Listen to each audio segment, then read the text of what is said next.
நம்ம விடுதலை பெரிய படங்கள் தியேட்டர் பொறுத்த வரைக்கும் நாம வந்து லேபரேட் தானே. ஏன்னா ஷோ வந்து ஓட்டுறானுங்க 2.75 மணி நேரம் 3 மணி நேரத்துக்கு வந்து ஓட்டுறானுங்க. ஷோ வாயை பொழந்துட்டு பார்க்குறோம். இப்போ 2வது நாள் 12 நிமிடம் ட்ரிம் பண்ணப்பட்டது அதானே போடுறானுங்க. ஏன்டா வெங்காயங்களா அதை வந்து இதுக்கு முன்னாடியே நீங்க பண்ண மாட்டீங்களாடா? அப்போ ஷோ பார்த்தவன்லாம் பைத்தியாரனடா உட்காந்துருக்கிறவன்லாம். ஸோ நாம் லேபரேட் தானே. அது இப்போ இல்லை. எப்போ நடந்துட்டு இருக்கு? கிட்டத்தட்ட 15 வருஷமா இதுதான் நடந்துட்டு இருக்குது. எனக்கு தெரிஞ்சு ஃபிலிம் தாண்டி இந்த டிஜிட்டல் வந்ததுலேருந்து நிறைய படங்கள் இப்படிதான் நடந்துட்டு இருக்குது. 8 நிமிடம் குறைக்கப்பட்டது, 12 நிமிடம், 20 நிமிடம் காட்சிகள் நீக்கப்பட்டது. இப்படிதானே. ஸோ இது புதுசா இல்லையே. இது புதுசா நடக்கிறது இல்லையே எனக்கு தெரிஞ்சு. பட் ஆனா சங்கர்லாம் சுகுமார் கிட்ட வந்து கொஞ்சம் பாத்துக்கலாம் ப்ரோ. எப்படின்னா ஒரு கமர்ஷியலாவே நல்லா டீடைல்டாக ராபின் சார் ஒரு விஷயம் தெரிஞ்சுக்கிறாங்க சார். எடுத்த மாதிரி இல்ல. இங்க வேற சும்மா நம்ம பேசக்கூடாது.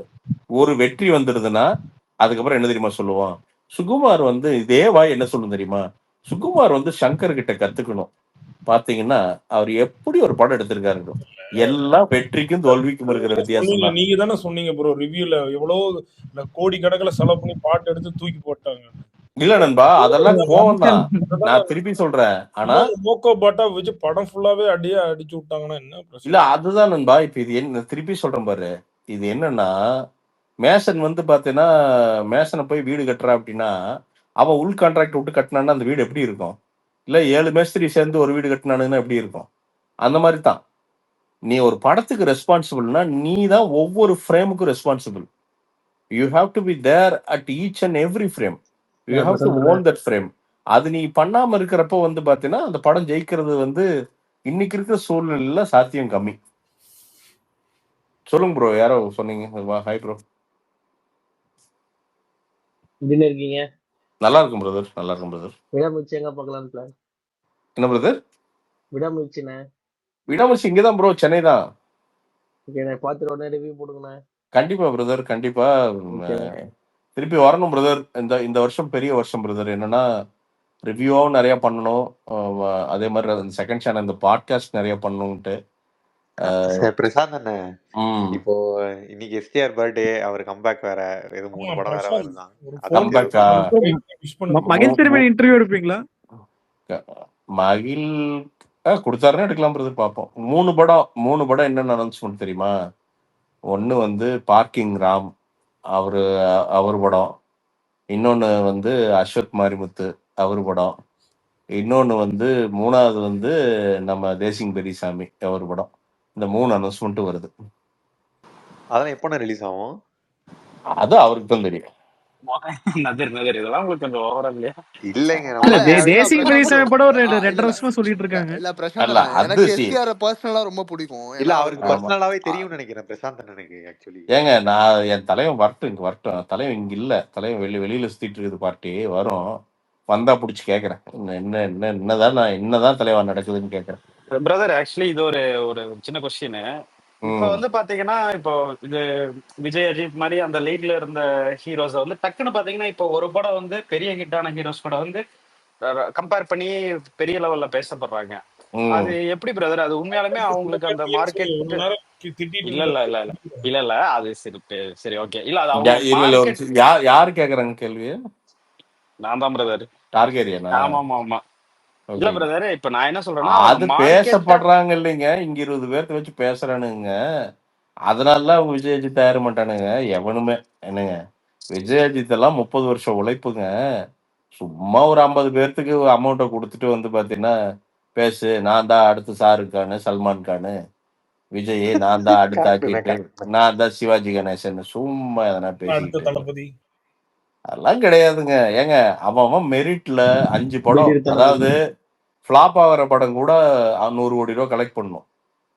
அந்த கெப்பாசிட்டி எப்போ வருதோ அப்பதான் அவன் வந்து உண்மையாலுமே ஸ்டார். அப்பதான் வந்து அவன் ஸ்டார். ப்ரோ, இங்க கவின் மாதிரி இருக்கிறதுல பிஆர் வந்து பயங்கரமா பண்றாங்க ப்ரோ. பிஆர் பண்ணலாம் நண்பா. அப்புறமா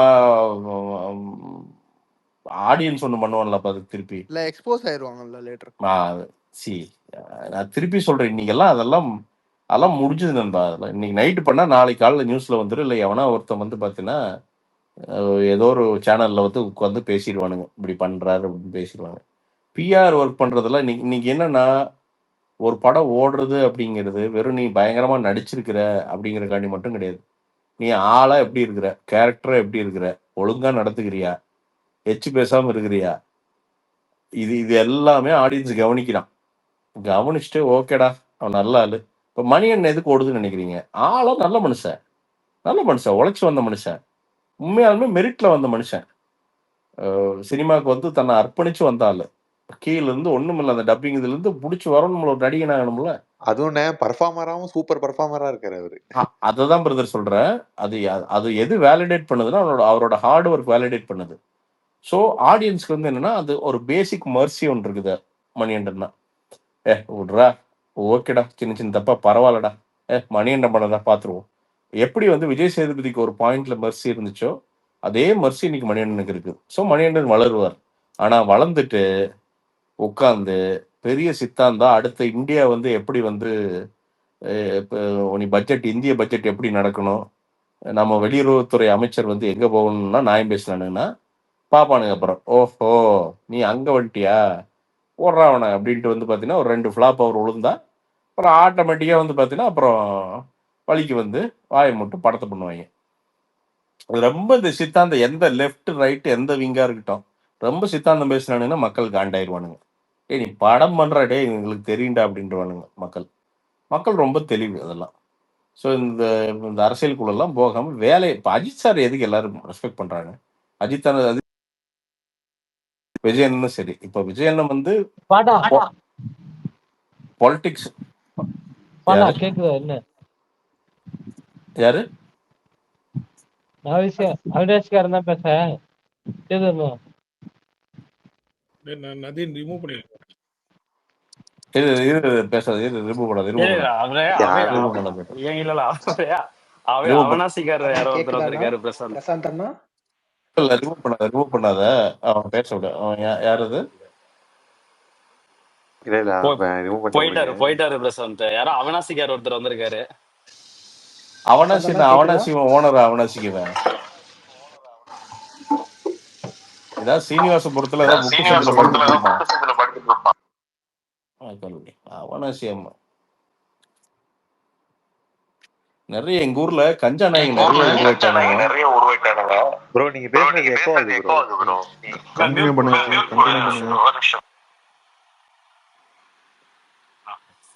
பிரசாந்த் ப்ரோ சொல்லுங்க. யார் அவனுக்கு கூப்பிடுங்களேன் ப்ளீஸ், நான் அவனை பேசணும். என்ன அவனாசிக்காரங்க இல்ல, இவனுக்கு பெரிய இவனுங்க அவனாசிக்காரன். டேய் அப்புறம் நானும் கோயம்புத்தூர் தான் இருந்துட்டு போ. இப்ப அதுக்கு என்ன பண்ண முடியும் நானு? கோயம்புத்தூர்லயே வராது, அது கூட தெரியாம வந்து பேசிட்டு இருக்கான். பிரசாந்த் அண்ணே ஒரு கேள்விண்ணே. இது வந்துட்டு நான் ஒரு மிகப்பெரிய ஒரு சமந்தா ஃபேன், ஓகேவானே? உங்களுக்கு சமந்தா ஃப்ரெண்டுன்னு எனக்கு தெரியும். ஏன் அவங்க தமிழ்ல படமே நடிக்கிறது இல்ல? தமிழ்ல உங்க தொல்லை தாங்க முடியறது நடக்கிறது இல்லைன்னு நினைக்கிறேன். என்ன இது அநியாயமா இருக்கு. கடைசியா காத்து வாக்குல பார்த்தது பிரசாந்த் அண்ணா இருக்கு, பார்க்கவே இல்லை. இல்லைங்க, சம்பளங்கள் இருக்கும், இன்னொன்னு ஆப்பர்ச்சுனிட்டிஸுங்க. மைட்டாசிஸ் வந்துச்சு, அது ஒரு காரணம் இல்ல சரியாயிடுச்சுன்னு நினைக்கிறேன். நியூயார்க் போய் ஏதோ ஒரு ட்ரீட்மெண்ட் எடுத்துட்டு இருக்காங்கன்னு நினைக்கிறேன்.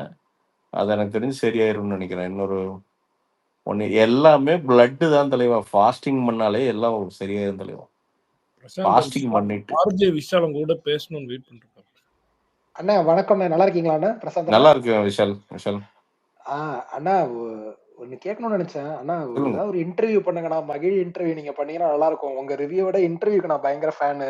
கண்டிப்பா. இல்ல நண்பா, இந்த வருஷம் 2 விஷயம் நடக்குது நண்பா. இந்த செகண்ட் சேனல்ல என்ன பண்றேன், டாக் வித் பிரசாந்த் தான் ஏதாவது சும்மா போட்டு விட்டு ஃபோன் இப்படி மாட்டி விட்டு என்னன்னா சும்மா ரேண்டமா ஒரு 2 மணி நேரம் யாராவது கூப்பிட்டு லைவ்லயே பேசுறது.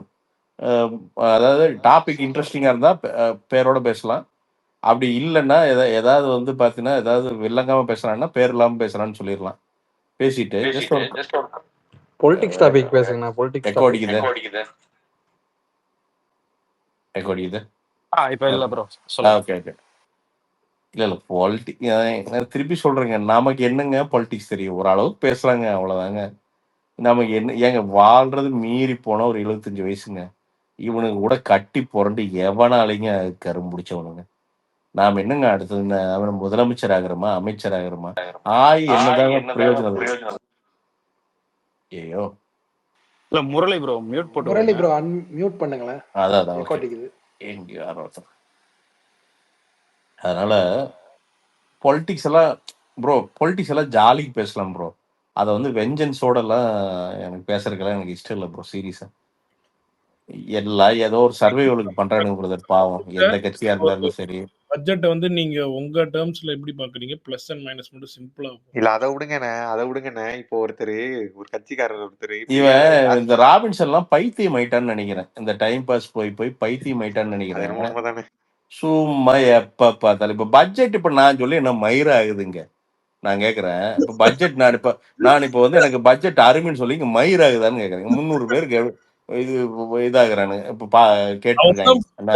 பட்ஜெட் நிர்மலா சீதாராமன் அருமை, பட்ஜெட் அருமைன்னு சொன்னா இவனுக்கு பூரா என்ன பேங்க் அக்கௌண்ட்ல வந்து 1 லட்சம் போயிருதா, இல்ல வந்து இந்த பட்ஜெட் மிக மோசம், பீகாருக்கான பட்ஜெட் அப்படின்ட்டு வந்து இவனுங்க எதிர்கட்சி சொல்ற மாதிரி சொன்னா இவனு அக்கௌண்ட்ல இருந்து 50,000 எடுத்துறானு. இல்ல இப்ப நான் சொல்லி என்ன பிரயோஜனம்? 10 பைசாக்கு ஏதாவது பிரயோஜனம் இருக்குது அவங்களுக்கு? ஏதாவது நாம உட்காந்து அதுக்கு ஏதாவது வந்து உருப்படியா ஏதாவது பேசலாம், இல்ல வந்து ஜாலியாவது ஏதாவது பேசலாம். எதுக்குடா நீங்க உட்காந்துட்டு ஒண்ணுமே இல்லாது உங்களுக்கு அதுக்கு சம்மந்தம்? இப்போ பட்ஜெட் உன்னை என்னத்துல பாதிக்குது அப்படின்னு சார் நீ சொல்லு. நீ உட்கார்ந்து இருக்கிற நாட்டுக்கு உனக்கு அது என்னத்தை பாதிக்குது? உன் ஜம்சாரம் பட்ஜெட் போட்டா வேணா உன்னை பாதிக்கு. டீ கடையில உட்காந்து ட்ரம்ப் திட்டுறது இல்லையா நம்ம ஊர்ல? அவனுக்கு ட்ரம்ப்புக்கு என்ன ப்ரோ சம்பந்தம்? அது மாதிரிதான், புரியுதா? அதுதான் இல்ல இந்த எங்க ஊர்ல அதான் சொல்லுவானுங்க, இந்த வரட்டு நாய்ன்னு சொல்லுவானுங்க. இந்த வரட்டு நாயின்னா என்ன பண்ணுவானுங்கன்னா வந்து இந்த டீ கடையில கொண்டுட்டு அந்த 10 டீ குடிக்கிறதுக்கு வந்து பாத்தீங்கன்னா உலகத்தையும் எழுத்துருவான். அந்த டீ ஆத்திராம் பாத்தியா, அவனுக்கு மைண்ட் வைஸ் என்னவா இருக்குன்னா இந்த நாய் இவனை சுடுதண்ணி பிடிச்சி ஊத்துனான்னுட்டே இருக்கும். சரி டீ விக்குதுன்னு கம்முன்னு உட்காந்துருப்பான். என்ன போனாலே இப்படி சோல்டர் தூக்கிட்டு உட்காந்துட்டு எவனுக்குமே ஆனா என்னன்னா இப்ப இவ்வளவு பேசுறானு இல்ல, அவனை போய் அவசரம்னு ஒரு 1000 ரூபாய் கட்டினா தரமாட்டானுங்க. இதெல்லாம் நீ சோசியலிசமா பேசுவானுங்க. சோசியலிசம், கம்யூனிசம், சம உரிமை, சம வாய்ப்பு எல்லாம் பேசுவானுங்க. உண்மைதான். ஃப்ரெண்டு ஒருத்தர் இருக்கான், எப்ப கேட்டாலும் நான் கன்னியாகுமரியில இடம் வாங்கினேன், தோப்பு வாங்கினேன் பேசுவேன். டேய் நீ போன டைம் வாங்கின ஒரு 10 பீடி தரலடான்னு சொன்னா, மச்சான் நான் அப்புறம் மச்சான் இப்பதான் வந்து ரெஜிஸ்ட்ரேஷன் பண்ணிருக்கேன்னு சொல்லுவான். கடைசி போயிட்டான் தராமே கனடாக்கு. அதுதான் சொல்றேன் நானு, உனக்கு புரியுதா? அதனால இவனுங்க எல்லாம் கதைக்காக மாட்டானுங்க ராபின்ஸா. எனக்கு கதைக்காகிறது நம்ம பட்ஜெட் என்ன, இந்த வருஷம் விளம்பரம் என்ன எடுக்கணும், அதுல என்ன வரவு வரும், என்ன செலவு இருக்குது, வீட்டுல அம்மாவை கம்ஃபர்டபுளா உட்கார வைக்கணும், அதுக்கு என்ன பண்ணலாம். இப்ப இந்த 12 லட்சம் ரூபாய் நான் தொழில் பண்றேன், நான் தொழில வந்து வருமான வரி கணக்கு காமிக்கிறேன். இப்ப எனக்கு இதுக்கு சம்பந்தமே கிடையாது, நான் சம்பளம் வாங்கல, கணக்கு காமிக்கல. So I don't care. நான் தொழில் பண்ற ஆளு, சரியா? ஏன் ஆடிட்டர் கூப்பிட்டு ஏதாவது ரொம்ப முக்கியமா இருந்தா ஆடிட்டர் கூப்பிட்டு ஏங்க இப்படி இருக்குதுங்க, இது மாறி இருக்குதுங்க, இது சரி பண்ணணுங்க அப்படிங்குவாரு. சரி ரைட், அதுக்கு ஏத்த மாதிரி ஒண்ணு பண்ணுவோம் அப்படிங்குவோம். சந்தோஷம். உண்மையாலுமே 12 லட்சம் ரூபா இருக்குதுங்கிறது ஒரு 2 பேர் சம்பாரிச்சாங்கன்னா 24 லட்சம் ரூபா வரி இல்லை. ஏதாவது ஒரு முதலீடு பண்ணுவாங்க பாவம், வரி இல்லாம அந்த வரியை தூக்கி ஏதோ ஒரு முதலீடா பண்ணலாம், பண்ணி அடுத்த லெவல் போகலாம்.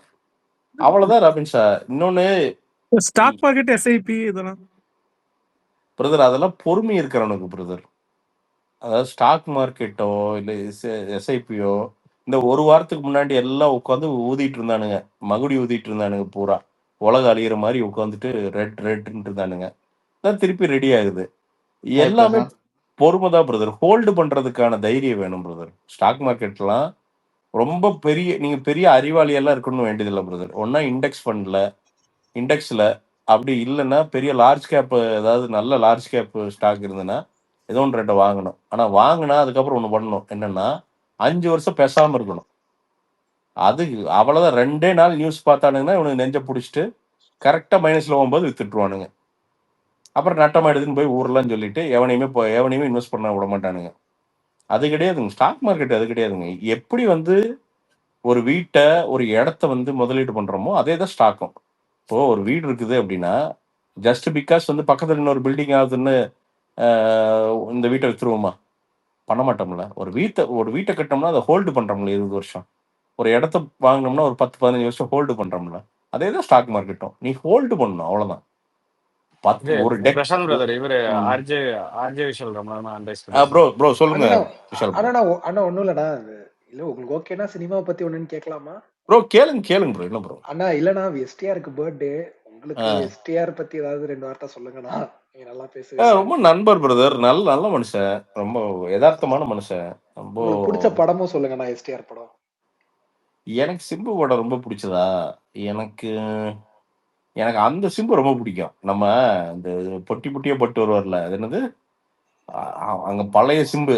கோவிலண்ணா? கோவில் இல்ல, கோவில் தம்மு குத்து. எனக்கு குத்தெல்லாம் ரொம்ப பிடிக்கும். அதெல்லாம் ஜெயந்தி தியேட்டர்ல பார்த்தேன். இந்த நம்ம தியாகராஜாக்கு ஆப்போசிட்ல, அது இப்ப இது காம்ப்ளெக்ஸா வேற மாறிடுச்சு.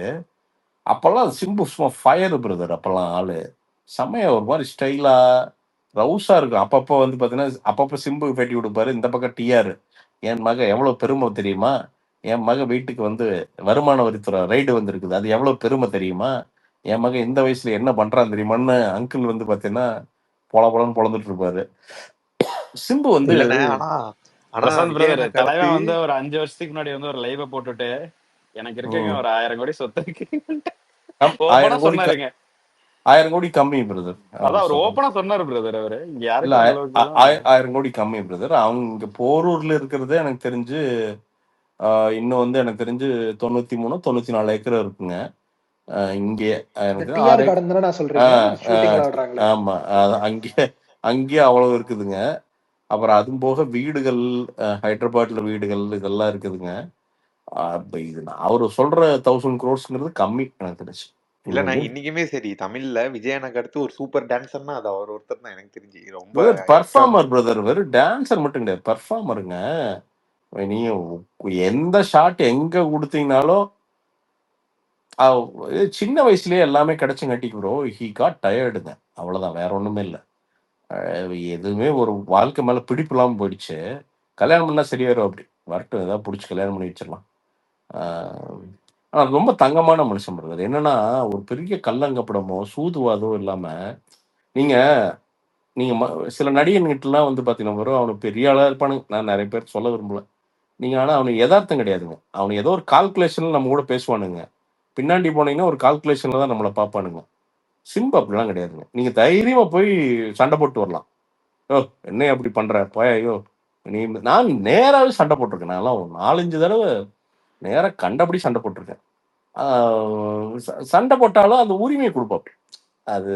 அது ஒன்றும் நீங்க பார்த்தா ரிட்டாலியேஷனோ அது பெரிய உள்ள வச்சுக்கிட்டு வந்து பார்த்தீங்கன்னா பழி அதெல்லாம் இல்லை. வத்தா என்ன அப்படின்ட்டு கூப்பிடுவோம். அப்படி கூப்பிட்டு ஜாலியாக பேசுவோம். அப்படி அடுத்த நாள் மறந்துட்டு உட்காந்து. ஸோ அதுதான் சிம்பு. எனக்கு அந்த சிம்பு வந்து நீங்க அப்படி ஒருத்தனை வந்து அந்த ஸ்டேச்சர்ல இருக்கிறது இருக்குல்ல, அது ரேருங்க. அது ஒரு தனி மனிதனா சிம்பு மாதிரி ஒரு தங்கமான மனுஷன் நீங்க லைஃப்ல பார்க்கவே முடியாது. நிறைய யூடியூபர் சொல்லிருக்காங்க. நிறைய யூடியூபர்ஸ் நிறைய பேர் போன்ல நேரா பேசுவோம். அப்படி ப்ரோ பேசிட்டு நிறைய ஹெல்ப் பண்ணுவோம். அப்படி ப்ரோ வெளியில சொல்றது இல்ல. நிறைய நீங்க இந்த 10,000 20,000 50,000 1 லட்சம் எல்லாம் தலைவன் எத்தனை பேருக்கு கொடுத்துருப்பான். எவ்வளவு இப்போ தக் லைஃப்ல வந்துகிட்டு சிம்புக்கும் கமல் சாருக்கும் ஈக்குவல் ஸ்பேஸ் தான் இருக்குமா இல்ல எப்படி ப்ரோ? சிம்புக்கெல்லாம் 15 நிமிஷம் கொடுத்தா போதும் ப்ரோ, தின்றுவான் பிரதர் ஆளு. நீங்க அப்படியெல்லாம். இன்னொன்னு கமல் சார் பிரதர், கமல் சார்னா அவனுக்கு சிம்புக்கு வந்து உயிர். அதெல்லாம் அவர் என்ன சொல்றாரோ பண்ணிருப்பாப்படி. டைரக்டர் அனௌன்ஸ்மென்ட் வந்திருக்குனா என்ன ப்ரோ? பார்க்கிங் டைரக்டரோட பண்றாரு அனௌன்ஸ்மென்ட் வந்திருக்கு. இப்போதான் சொன்னாரு 3 படம்னு சொன்னாரு ப்ரோ. ஆமா நான் தான் சொல்றேங்க. இன்னும் 2 வருங்க. மொத்தம் 3 அனௌன்ஸ்மென்ட்ங்க. சந்தோஷமா இருக்குண்ணே. அனௌன்ஸ்மென்ட்ங்க. ஓ டான் பிக்சர்ஸ் பண்றாங்களா? Okay. Ramkumar Balakrishnan. Okay. Hello Prashanth brother. Hi brother. Hi brother, நான் பாலாஜி பேசுறேன் இங்க யூஎஸ்ல இருந்து. உங்களை நான் ட்விட்டர்ல ஃபாலோ பண்ணிட்டு இருக்கேன். அப்டேட்ஸ்லாம் நல்லா கொடுக்குறீங்க. ரிவ்யூஸ் எல்லாம் நல்லா இருக்கு. உங்களை அப்பப்போ நான் அடிக்கடி டிஎம்லயும் பண்ணி டிஸ்டர்ப் பண்ணிருக்கேன்னு நினைக்கிறேன். Hope you are okay now. Sorry great லாஸ்க்கு. அது என்ன ப்ரோ பண்றது, நாம நினைக்கிறது இல்ல, நடந்துருது. ஒரு இழப்பு நடக்கிறப்போ.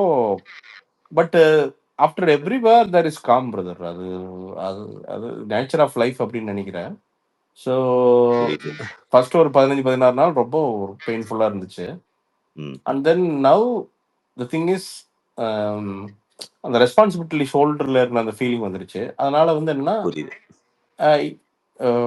இது ஒரு மாதிரி கஷ்டத்துலயும் ஒரு நல்ல ஒரு பாசிட்டிவான விஷயம் பிரதர். என்னன்னா அப்பாவோட அப்பா பண்ணதுக்கு எது குறைஞ்சு எதுவுமே பண்ணிடக்கூடாது அப்படிங்கிற தெளிவுல முன்னாடி ஓடுறோம் பிரதர். அது அண்ட் இன்னொன்று பிரதர், நமக்கு நம்பிக்கை என்னன்னா நீங்களாம் தான் எல்லாம் கூட இருக்கும்போது எனக்கு ஒன்றும் ஏதாவது பண்ணி லைஃப்ல ஜெயிச்சுட்டே இருக்கலாம் பிரதர். அது ஒரு பெரிய நம்பிக்கை பிரதர். எனக்கு என்னன்னா இந்த வருஷம் நான் வந்து டு பி ஹானஸ்ட் இந்த 15 வருஷம் சோம்பேறியா இருந்துட்டேங்க. இதான் உண்மை. This is the honest truth. ஏன்னா சொல்லிக்கலாம் நாம எனக்கு வாழ்க்கையில வந்து சோகம் இருந்தது அதனால அதெல்லாம் கிடையாது. என்னோட பொட்டன்ஷியல் இதை விட இன்டூ 10x நிச்சயமா பண்ண முடியும். எனக்கு தெரியும். நான் அதை எக்ஸ்ப்ளோரே பண்ணல. But starting this year I will do that. நான் இந்த ஒரு 15 நாளா 1 மீல் அ டேங்க. ஒரே ஒரு நேரம் தான் சாப்பிட்றேன். ஆமா, ஒரு நேரம் தான் சாப்பிட்றேன். அப்படியே உள்ள போட்டு உருக்குது. பட் தென் லைஃப்ல மாறணும்னு முடிவு பண்ணிட்டா மாறிடணும் பிரதர். அந்த உட்காந்து ஆக்ஷன் தான் பிரதர் லைஃப். நாம வந்து வார்த்தைகள்லாம் லைஃப் கிடையாதுங்க. ஆமா பிரதர், செயல் தான் பிரதர் வாழ்க்கை. எனக்கு உண்மையாலுமே எனக்கு இப்போ எனக்கு யாரெல்லாம் செயல், இப்போ அரசியல் எனக்கு கேட்பேன், நிறைய பேர்த்து எனக்கு அரசியல் பிடிக்கும். என்னன்னா யாரெல்லாம் செயல் புரிஞ்சாங்களோ அவங்க எல்லாத்தையுமே எனக்கு ரொம்ப பிடிக்குங்க. அது ஜெயலலிதா ஆகட்டும், கலைஞர் ஆகட்டும், எல்லாருமே ஐயா பெரியார் ஆகட்டும், எல்லாருமே சரி செயல் செஞ்சவங்க. அது ரைட்டா தப்பா அப்படிங்கிறதெல்லாம் அதுக்கப்புறம் அது பெரிய டாபிக். அது பட் ஆக்ஷன் ஒன்று பண்ணான்லங்க, அதனாலதான் உனக்கு மரியாதை வருதுங்க பேசிக்கா. ஸோ நாம இந்த வருஷம் என்னன்னா சும்மா வாயிலேயே வடை சுட்டு கூடாதுங்க.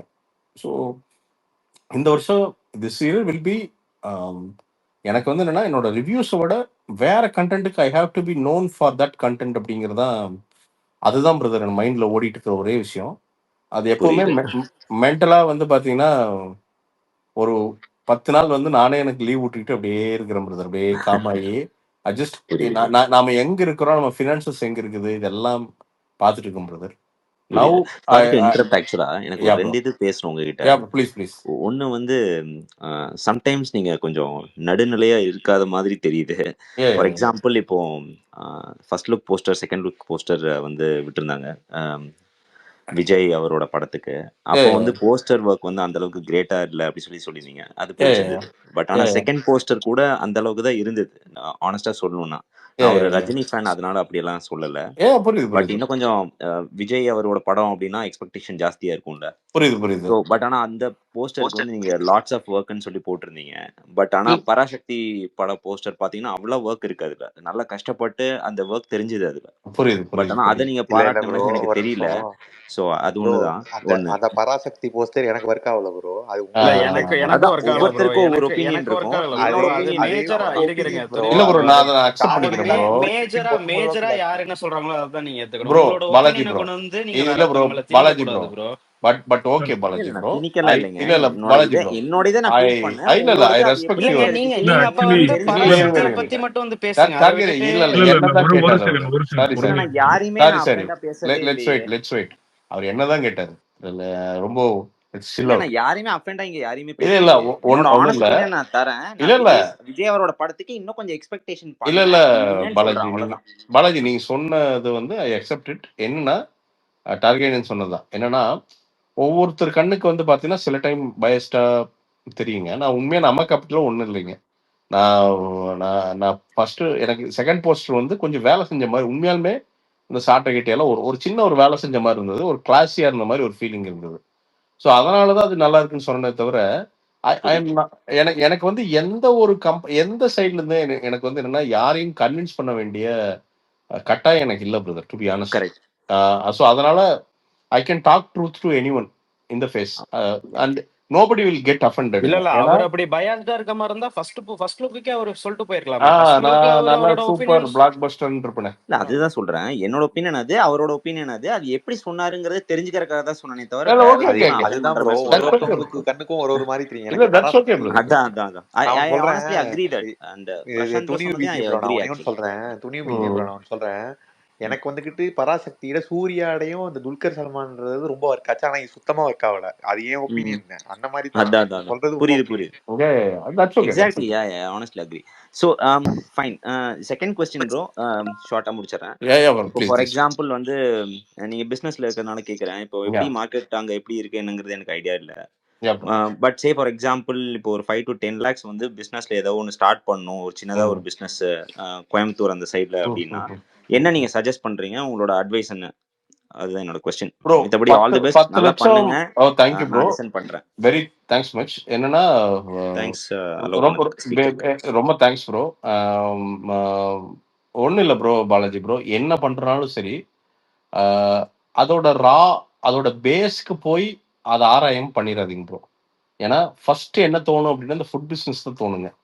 டீ கடை வச்சிடலாம், ரெஸ்டாரண்ட் போட்டுடலாம், சமோசா கடை போட்டுடலாம்னு தோணுங்க. One of the riskiest business is food business brother. அது வந்து ஒரு 10 நாள் ஜேஜேன்னு இருக்கும் பிரதர். அதுக்கப்புறம் அது தினம் அந்த குவாலிட்டி மெயின்டைன் பண்ணுறதுக்குள்ள உயிர் வந்துடும் ப்ரோ. மேனுஃபேக்சரிங் தான் இருக்கிறதுலே ஈஸியஸ்ட் பிரதர். அது கஷ்டமாக இருந்தாலும் நான் சொல்கிறது என்னன்னா லாஞ்சிட்டிவிட்டி, அந்த ப்ராடக்டோட லாஞ்சிட்டிவிட்டியை பொறுத்து அந்த பிஸ்னஸ் ஈஸி பிரதர். அதாவது நீங்கள் ஒரு ப்ராடக்ட் தயாரிக்கிறீங்க, அது 2 வருஷம் ஒன்றும் கெட்டு போகாது அப்படின்னா அந்த பிஸ்னஸ் வந்து கொஞ்சம் ஈஸின்னு சொல்லலாம் கம்பேர் டு ஃபுட் ஆர் வாட் எவருங்க. இந்த எக்ஸ்பைரி டேட்டோட வர பிஸ்னஸ் எல்லாமே டேஞ்சரான பிஸ்னஸ் பிரதர்.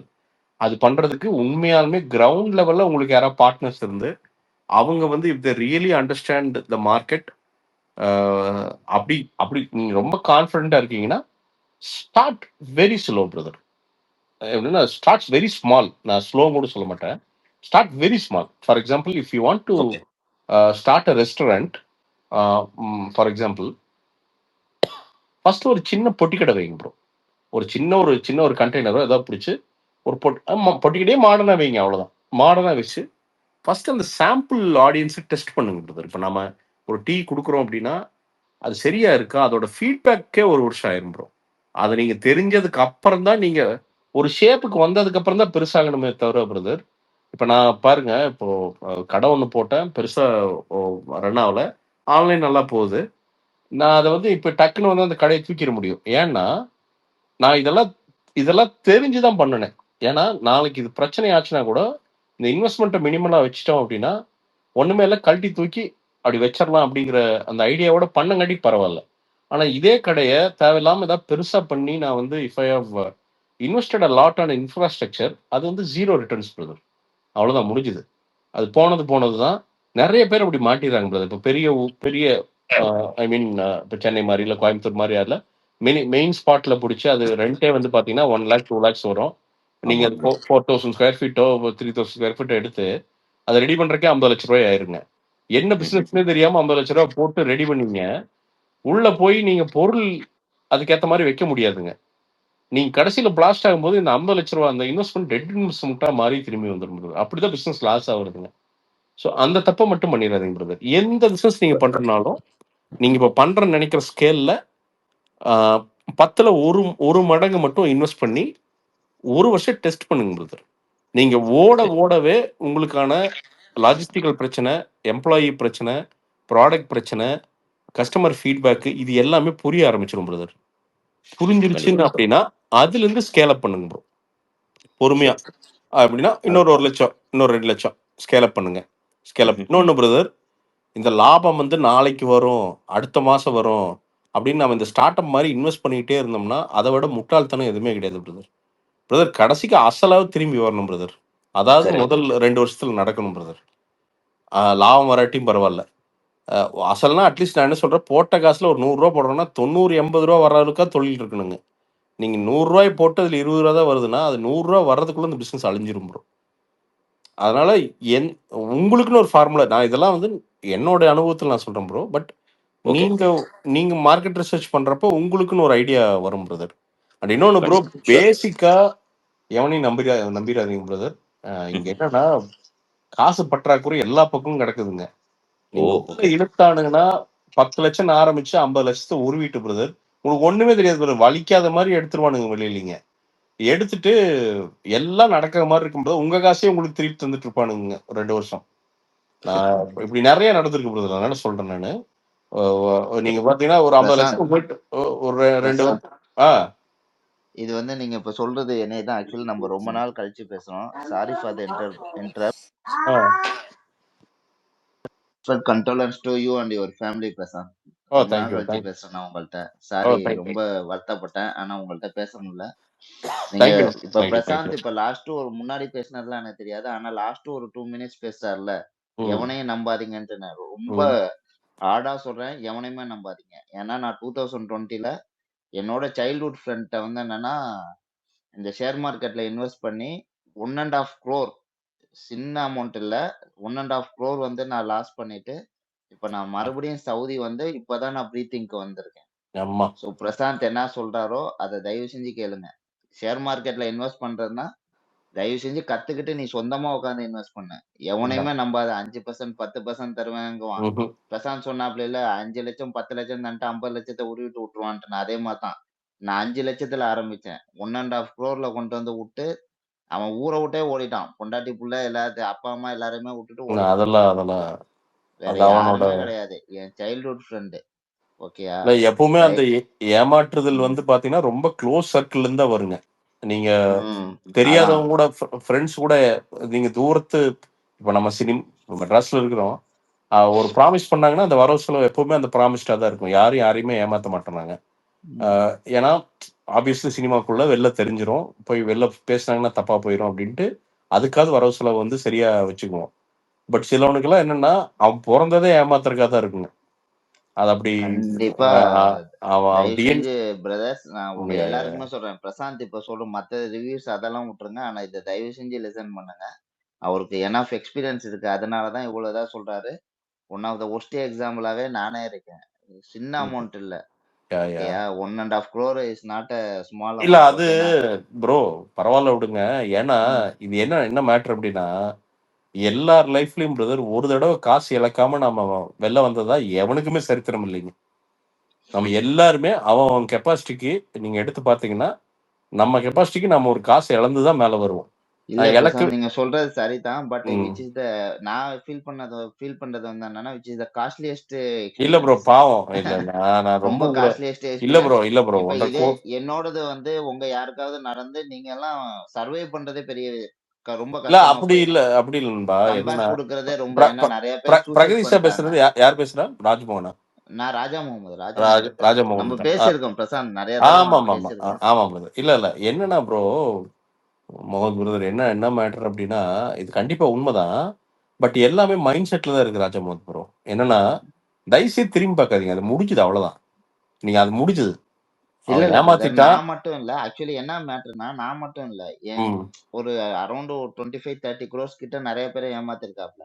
சரிங்க. அவன் இல்லைங்க, இந்த எல்லாருமே பணம் கொடுத்தவங்க எல்லாருமே ஒரு சில பேர் வந்து அதே சிக்காயி இறந்துட்டாங்க. ஒருத்தவங்க வந்து சூசைட் பண்ணிட்டாங்க, ஒருத்தவங்க பைத்தியம் ஆயிட்டான். அந்த மாதிரி இப்ப நம்ம வந்து ஒரு இதா இருந்தா அப்படியே சர்வே பண்ணி ரிட்டர்ன் பேக் வரதுக்கு இவ்வளவு ஆச்சு. இல்ல ராஜமோகன் பிரதர், நீங்களும் இந்த பூமியில தான் இருக்க போறீங்க, அவனும் இந்த பூமியில தான் இருக்க போறான். அது ஒரு காலத்துல வந்து இந்த பொயட்டிக் ஜஸ்டிஸ்ன்னு சொல்லுவாங்க ராஜமோகன் பிரதர். நம்ம எல்லாரும் ஏதோ ஒரு வகையில சாமி நம்புறோம் இல்லைங்களா? சோ கண்டிப்பா அவன் செய்த வினை வந்து அது எங்கெங்க எழுதணுமோ அது எழுதும் பிரதர். அது அங்கிருந்தெல்லாம் அப்படி தப்பிச்செல்லாம் போக முடியாதுங்க. அப்புறம் நீங்க எதுவுமே இல்லைன்னா அப்புறம் லைஃப் வேர்ல்டு அர்த்தம் இல்லாம போயிடும். ஆக்சுவலி நான் ரொம்ப நேரம் வெயிட் பண்ணிட்டு இருந்தேன் பிரசாந்த். நீங்க இந்த சாப்டர் உள்ள வந்தோன்னா என்னை அறியாமையே நான் உள்ள வந்துட்டேன். ஏன்னா இது ஏதோ என்னைய பத்தி பேசிட்டு இருக்க மாதிரி இருந்துச்சு. சாரி. இல்ல பரவாயில்ல பிரதர். இல்ல நான் என்ன சொல்றேன்னா, அதை விடுங்க பிரதர், அதை விடுங்க. இப்ப நீங்க ஒரு கதை சொல்றீங்க, நானும் ஒரு கதை சொன்னேன்னா உங்களுக்கு என்ன மேட்டர்னா அதை திருப்பி ஞாபகப்படுத்திக்காதீங்க பிரதர். ஏன் அதை சொல்றேன் அப்படின்னா, அது நம்மளை இன்னும் கீழே தான் கொண்டு போகும். கண்டிப்பா ஒரு நோட்டை எடுங்க பிரதர். நான் எப்பவுமே இதான் பண்ணுவேன் பிரதர். என்னன்னா, நான் வந்து கம்பெனி ஆரம்பிச்சு கரெக்டா 3வது மாசம் மெட்ராஸ்ல ஒரு கிளைண்ட்டுங்க 15 லட்ச ரூபாய் ஏமாத்தினான். அப்ப என்கிட்ட மொத்தமா இருந்ததே 15 லட்சம் தான். என்கிட்ட மொத்தமா புரட்டி வச்சிருந்ததே 15 லட்சம் தான். அப்படியே ஏமாத்திட்டு போனான். சத்தியமா என்ன பண்றதுன்னு தெரியல. என்ன பண்ண, ஒரு நோட் எடுத்தேன். ஓகே, வரவு செலவு லாஸ் 15 lakhs. அதை எழுதிட்டு அந்த நோட்டை மூடி வச்சேன். எனக்கு ரொம்ப ஹாப்பியா இருந்தது. ஓகே லாஸ், ஓகே திருப்பி வா, ரெடி பண்ணு, சரி பண்ணு, முன்னாடி போ. ஏன்னா முன்னாடி போகிற தவிர வேற ஏதாவது ஆப்ஷன் இருந்தது. இப்போ வந்து நீங்க வந்து அவனை வந்து ஒரு கேஸ் போட்டு அவங்க எடுத்து காசு வாங்கலாமா அப்படின்னா பண்ணலாம். இப்போ அதுக்கெல்லாம் வாய்ப்பு இல்லையா? அந்த புக்கை மூடி வச்சிருங்க. ஏன்னா அதை பத்தி திருப்பி பேச பிரதர் என்ன ஆகும்னா நம்மளோட நெகட்டிவ் சைடுக்கு அதை கொண்டு போயிட்டே இருக்கும். அதனால இப்ப வாழ்ற வாழ்க்கையும் திருப்பியும் தடபட ஆரம்பிச்சிடும். அது போயிடுது. ஏதோ ஒரு கர்மா, ஏதோ ஒன்று நடந்தது, காசு போகோன்னு இருக்கு. ரொம்ப சிம்பிளுங்க. ஒரு உடம்பு சரியில்லாம போய் ஏதாவது மாத்தணும்னு நினைச்சா ஒரு 1 கோடி செலவாயிருக்காதுங்களா? அந்த மாதிரி நினைச்சுக்கங்க. அவ்வளவுதான். இல்ல வந்து ஒரு ஏழைபாளையலுக்கு வந்து ஒரு 1.5 கோடி வந்து செலவு பண்ண மாதிரி நினைச்சுக்கங்க. அவ்வளவுதான். இல்ல நீங்க இல்ல பிரசாந்த், நீங்க சொல்றது சரிதான். அதே மாதிரி இந்த யங்கர் ஜெனரேஷனுக்கு இன்னொன்னு நான் சொல்றேன். நீங்க காசு ஒருத்தவன்கிட்ட கொடுத்து அவன் வந்து உங்களுக்காக உழைச்சி லாபம் தருவான்ட்டு மட்டும் தயவு செஞ்சு நினைக்காதீங்க. ஒருத்தவனுக்கு குடுக்குறியா, அந்த காசு திரும்பி வராதுன்னு நினைச்சு கொடு. ஓகேயா? இல்லையா குடுக்குறியா, அந்த காசுனால லாஸ் ஆனாலும் உன்னால அது வந்து உன்னோட லைஃப் ஸ்டைல பாதிக்காதுன்னு நினைச்சு கொடு. ஓகேயா? அந்த காசு வந்து உனக்கு லாபம் சம்பாதிச்சு தரும். நீ வந்து அண்ணாமலை, ரஜினி மாதிரி பணக்காரன் கோடீஸ்வரன் ஆயிடலாங்கிற மைண்ட் செட்ல தயவு செஞ்சு கொடுக்காதீங்க. இது என்னோட ஹம்பிள் அட்வைஸ். இதையும் நான் சொல்லிக்கிறேன். சரிதானே பிரசாந்த்? இல்ல சத்தியமான உண்மைங்க. இங்க யாருமே அது ரொம்ப அது வந்து என்னன்னா ப்ரோ, அது ஒரு 5% இருக்காங்க பிரதர், நல்லவங்களும் இருக்காங்க, இல்லாமலாம் இல்லை. அப்படி பார்த்தா நிறைய பேர் கரெக்டா வட்டி கொடுத்து திருப்பி கொடுத்து நிறைய பேர் வாழ வச்சவங்களும் கூட இருக்காங்க. பட் ஜென்ரலா 180 பேர் தான் பிரதர். காசு கொடுக்குற வரைக்கும் தான். அது ஒழிச்சு உள்ள போயிடுதுன்னா திருப்பி அதை வாங்குறதுங்கிறதெல்லாம் எந்த ஜென்மத்திலையுமே அது நடக்காதுங்க. அது அப்படிதான் இருக்கு சொசைட்டி. விடுங்க பிரதர், சவுதி அரேபியாவில் போய் உழைங்க ஒரு 2-3 வருஷம் பிரதர். இது என்ன 1.5 கோடி என்ன விட்டீங்க, திருப்பி ஒரு 5 கோடி 6 கோடியோட திருப்பி வாங்க. கண்டிப்பா கண்டிப்பா பிரசாந்த், அதெல்லாம் நடக்கும் பிரதர். கடவுள் வந்து அது தருவான் பிரதர். ஏன்னா நீங்க எந்த தப்பும் பண்ணாம ஒரு காசு இழந்திருக்கீங்க அப்படிங்கிறப்போ நீங்களே யோசிக்காம ஒரு போனஸா ஒரு காசு வந்து சேருங்க. அதான் வாழ்க்கையோட சக்கரை, அதுதான் பிரதர். சைக்கிள் தான் விட்டது ஒரு நாள் திரும்பி வந்தே தான் ஆகும், வராமலாம் போகுது. நீங்க உழைச்ச காசுன்னு அது எங்கேயும் போயிடாது பிரதர். அது ஏதோ ஒரு வகையில வருங்க. நம்ம ஏமாத்தின காசு ஏமாத்தினது ஒருத்தங்கிட்ட கொடுத்துருந்தாதான் நாம ஏமாறுவோங்க. உழைச்ச காசு என்னைக்குமே போகாது பிரதர், திருப்பி நம்ம கிட்ட வந்துருங்க. நம்பிக்கை இருக்கு பிரசாந்த். சீரியஸா எனக்கு அந்த நம்பிக்கை ரொம்பவே இருக்கு பிரசாந்த். சாப்டரை மாத்துவோம். இது விடாமுயற்சி. உங்களோட தாட்ஸ் என்ன பிரசாந்த்? ஆக்சுவலி எனக்கு பெரிய எக்ஸ்பெக்டேஷன் எதுவுமே இல்ல பிரதர். ஒரு மகிழ் திருமணி ரொம்ப ஷட்டிலா போறாரு. இல்ல அது நல்லது பிரதர். அது ஏன்னா கண்டென்ட் ஓரியன்டட் படமா இருந்துச்சுன்னா அது அப்படிதான் பேசணும் பிரதர். நான் பாட்டுக்கு சும்மா யானை இருக்குது பூனை இருக்குதுன்னு வந்து பாத்தீங்கன்னா ஹைப் ஏத்தி விட்டு அப்புறம் ஷோ போயிங்க அவங்க கடுப்பாயி கரண்ட் வர்றதுக்கு இது வந்து இவ்வளவுதான் கரெக்டான பொசிஷனிங் பிரதர். இது மொத ஷோ போற சர்ப்ரைசிங்கா படம் நல்லா இருந்தது அப்படின்னா சூப்பரா போய் வெளில போய் எல்லா பக்கம் சொல்லிடுவாங்க. ஸோ அப்படிங்கிறப்போ எனக்கு தெரிஞ்சு மார்க்கெட்டிங் சரியா பண்றாங்கன்னு நான் நினைக்கிறேன். போதுங்க, இந்த படத்துக்கு இவ்வளவு மார்க்கெட்டிங் கரெக்டுங்க. ஏன்னா இது வந்து மாஸ் படம் கிடையாதுங்க. தெளிவா அதுல ரெஜிஸ்டர் பண்ணிட்டே இருக்காரு அவரு. கண்டென்ட் ஓரியன்டட் படம் அப்படிங்கிறத ரெஜிஸ்டர் பண்ணிட்டே இருக்காரு. உங்களுக்கு அதுல இருந்து நம்ம புரிஞ்சுக்கணும், ஓகே அது கண்டென்ட் ஓரியன்டட் படம் நம்ம புரிஞ்சுக்கணும். நான் டே 1 எவ்வளவு வரும்னு எதிர்பார்க்குறேங்க? தெரியல பிரதர், ஐ டோன்ட் கேர். ஏன் அது உங்களுக்கு ஏதாவது பாதிக்க போதா? ஏதாவது உங்களுக்கு ஏதாவது பங்கு தர போறாங்களா டிஸ்ட்ரிபியூட்டர்? இல்ல சும்மா கேட்டேன். சில் அவுட் பிரதர், அதெல்லாம் விட்டுருங்கிறேன் நான். ஏங்க அஜித் சாரே சொன்னாலும் திருந்த மாட்டீங்களாங்க? ஏங்க அவரே உட்காந்து வேற வழி இல்லாம அவருக்கு வந்து துபாயில வந்து பேட்டி கொடுக்குறாரு. டேய் இப்படி உனியா அப்படின்ட்டு வந்து, சரிடா விஜய் அஜித் அவங்க எல்லாம் நல்லா இருக்காங்க, நீ எப்படா உன்னை பாத்துக்கன்னு அவர் கேட்கிறாரு. கேட்டாரு அவர். போய் வேலையை பாருங்கடா அப்படிங்கிறது தான் அவர் திருப்பி சொல்றாரு. ப்ரோ அவர் படம் பிடிச்சா என்ஜாய் பண்ணுங்க, பிடிக்கலையா இக்னோர் பண்ணுங்க. இததான் ப்ரோ அவர் திருப்பி சொல்றாரு. இதுக்குள்ள போகாதீங்க ப்ரோ. அவர் ஏன் வாண்டடா தந்தாரு தெரியுமா? அது ஆக்சுவலா ஒரு ரெவல்யூஷனரி பேட்டி. நீ நல்லா பாருங்க, விஜய் இது வரைக்கும் பேட்டி கொடுக்கவே இல்லை. ஆனா அஜித் சார் வழியே போய் அந்த பேட்டி கொடுத்தாரு. அது ஏன்னா அட்லீஸ்ட் இது மூலமாவது ரைட்டு இனியாவது அவனுக்கு வந்து மாறிட்டு. ஏன்னா உலகம் மாறிடுச்சு அப்படிங்கிறது அவருக்கு தெரியும் பிரதர். அவரோட இன்வெஸ்ட்மெண்ட்ஸ் அதெல்லாம் அவ்வளவு தெளிவா பண்ணி அவர் உட்கார்ந்துருக்காரு. அப்பவுமே அவர் பயப்படுறாரு வாழ்க்கையில. நம்ம இங்க பேங்க் பேலன்ஸ் 500 ரூபாய் வச்சுட்டு அஜித் படம் வந்து பாத்தீங்கன்னா முதல் நாள் 30 கோடி கலெக்ட் பண்ணுமாண்ணா. டே அட போய் வாழ்க்கையை பாருங்கடா டே. அது 30 கோடி பண்ணா என்ன, 300 கோடி பண்ணா என்ன? அவர் வந்து ஒரு ஸ்டேச்சர்ல இருக்காருங்க. நிச்சயமா அவர் படம் தோக்காது. இது எல்லாத்துக்குமே தெரியும். Very simple. அவர் படம் தோக்கவே இனியெல்லாம் அவர் படம் தோக்கவே அவர் வந்து ஒரு ஜோன்ல இருக்காரு இப்போ. அப்படிங்கிறப்ப அது பெருசா கலெக்ஷன் பத்தி பேச வேண்டிய அவசியம் இல்லைன்னு நினைக்கிறேன். ஏன்னா because no one knows brother. அதான் உண்மை. ப்ரொடியூசர் தவிர யாருக்குமே எக்ஸாக்டா தெரியாது. அதாவது ஓரளவுக்கு தெரியும், தெரியாம இல்ல, ஓரளவுக்கு தெரியும். எக்ஸாக்ட் கலெக்ஷன்ஸ் யாருக்குமே தெரியாது பிரதர். ஸோ படம் நல்லா இருக்கா இல்லையா அவ்வளவுதான் நமக்கு தேவைங்க. நல்லா இருக்கா, சூப்பரா செலிப்ரேட் பண்ணுவோம். நல்லா இல்லையா, கொஞ்சம் பெட்டரா எடுத்துருக்கலாம். அவ்வளோதான் பிரதர். அதையும் ஹேட் பண்ண வேண்டாம். நல்லா இல்லைனாலும் ஹேட் பண்ண வேண்டாம். Exactly, bro. And Prasan, bro. Yeah, bro. Happy to see you back on track. Oh, thank you, brother.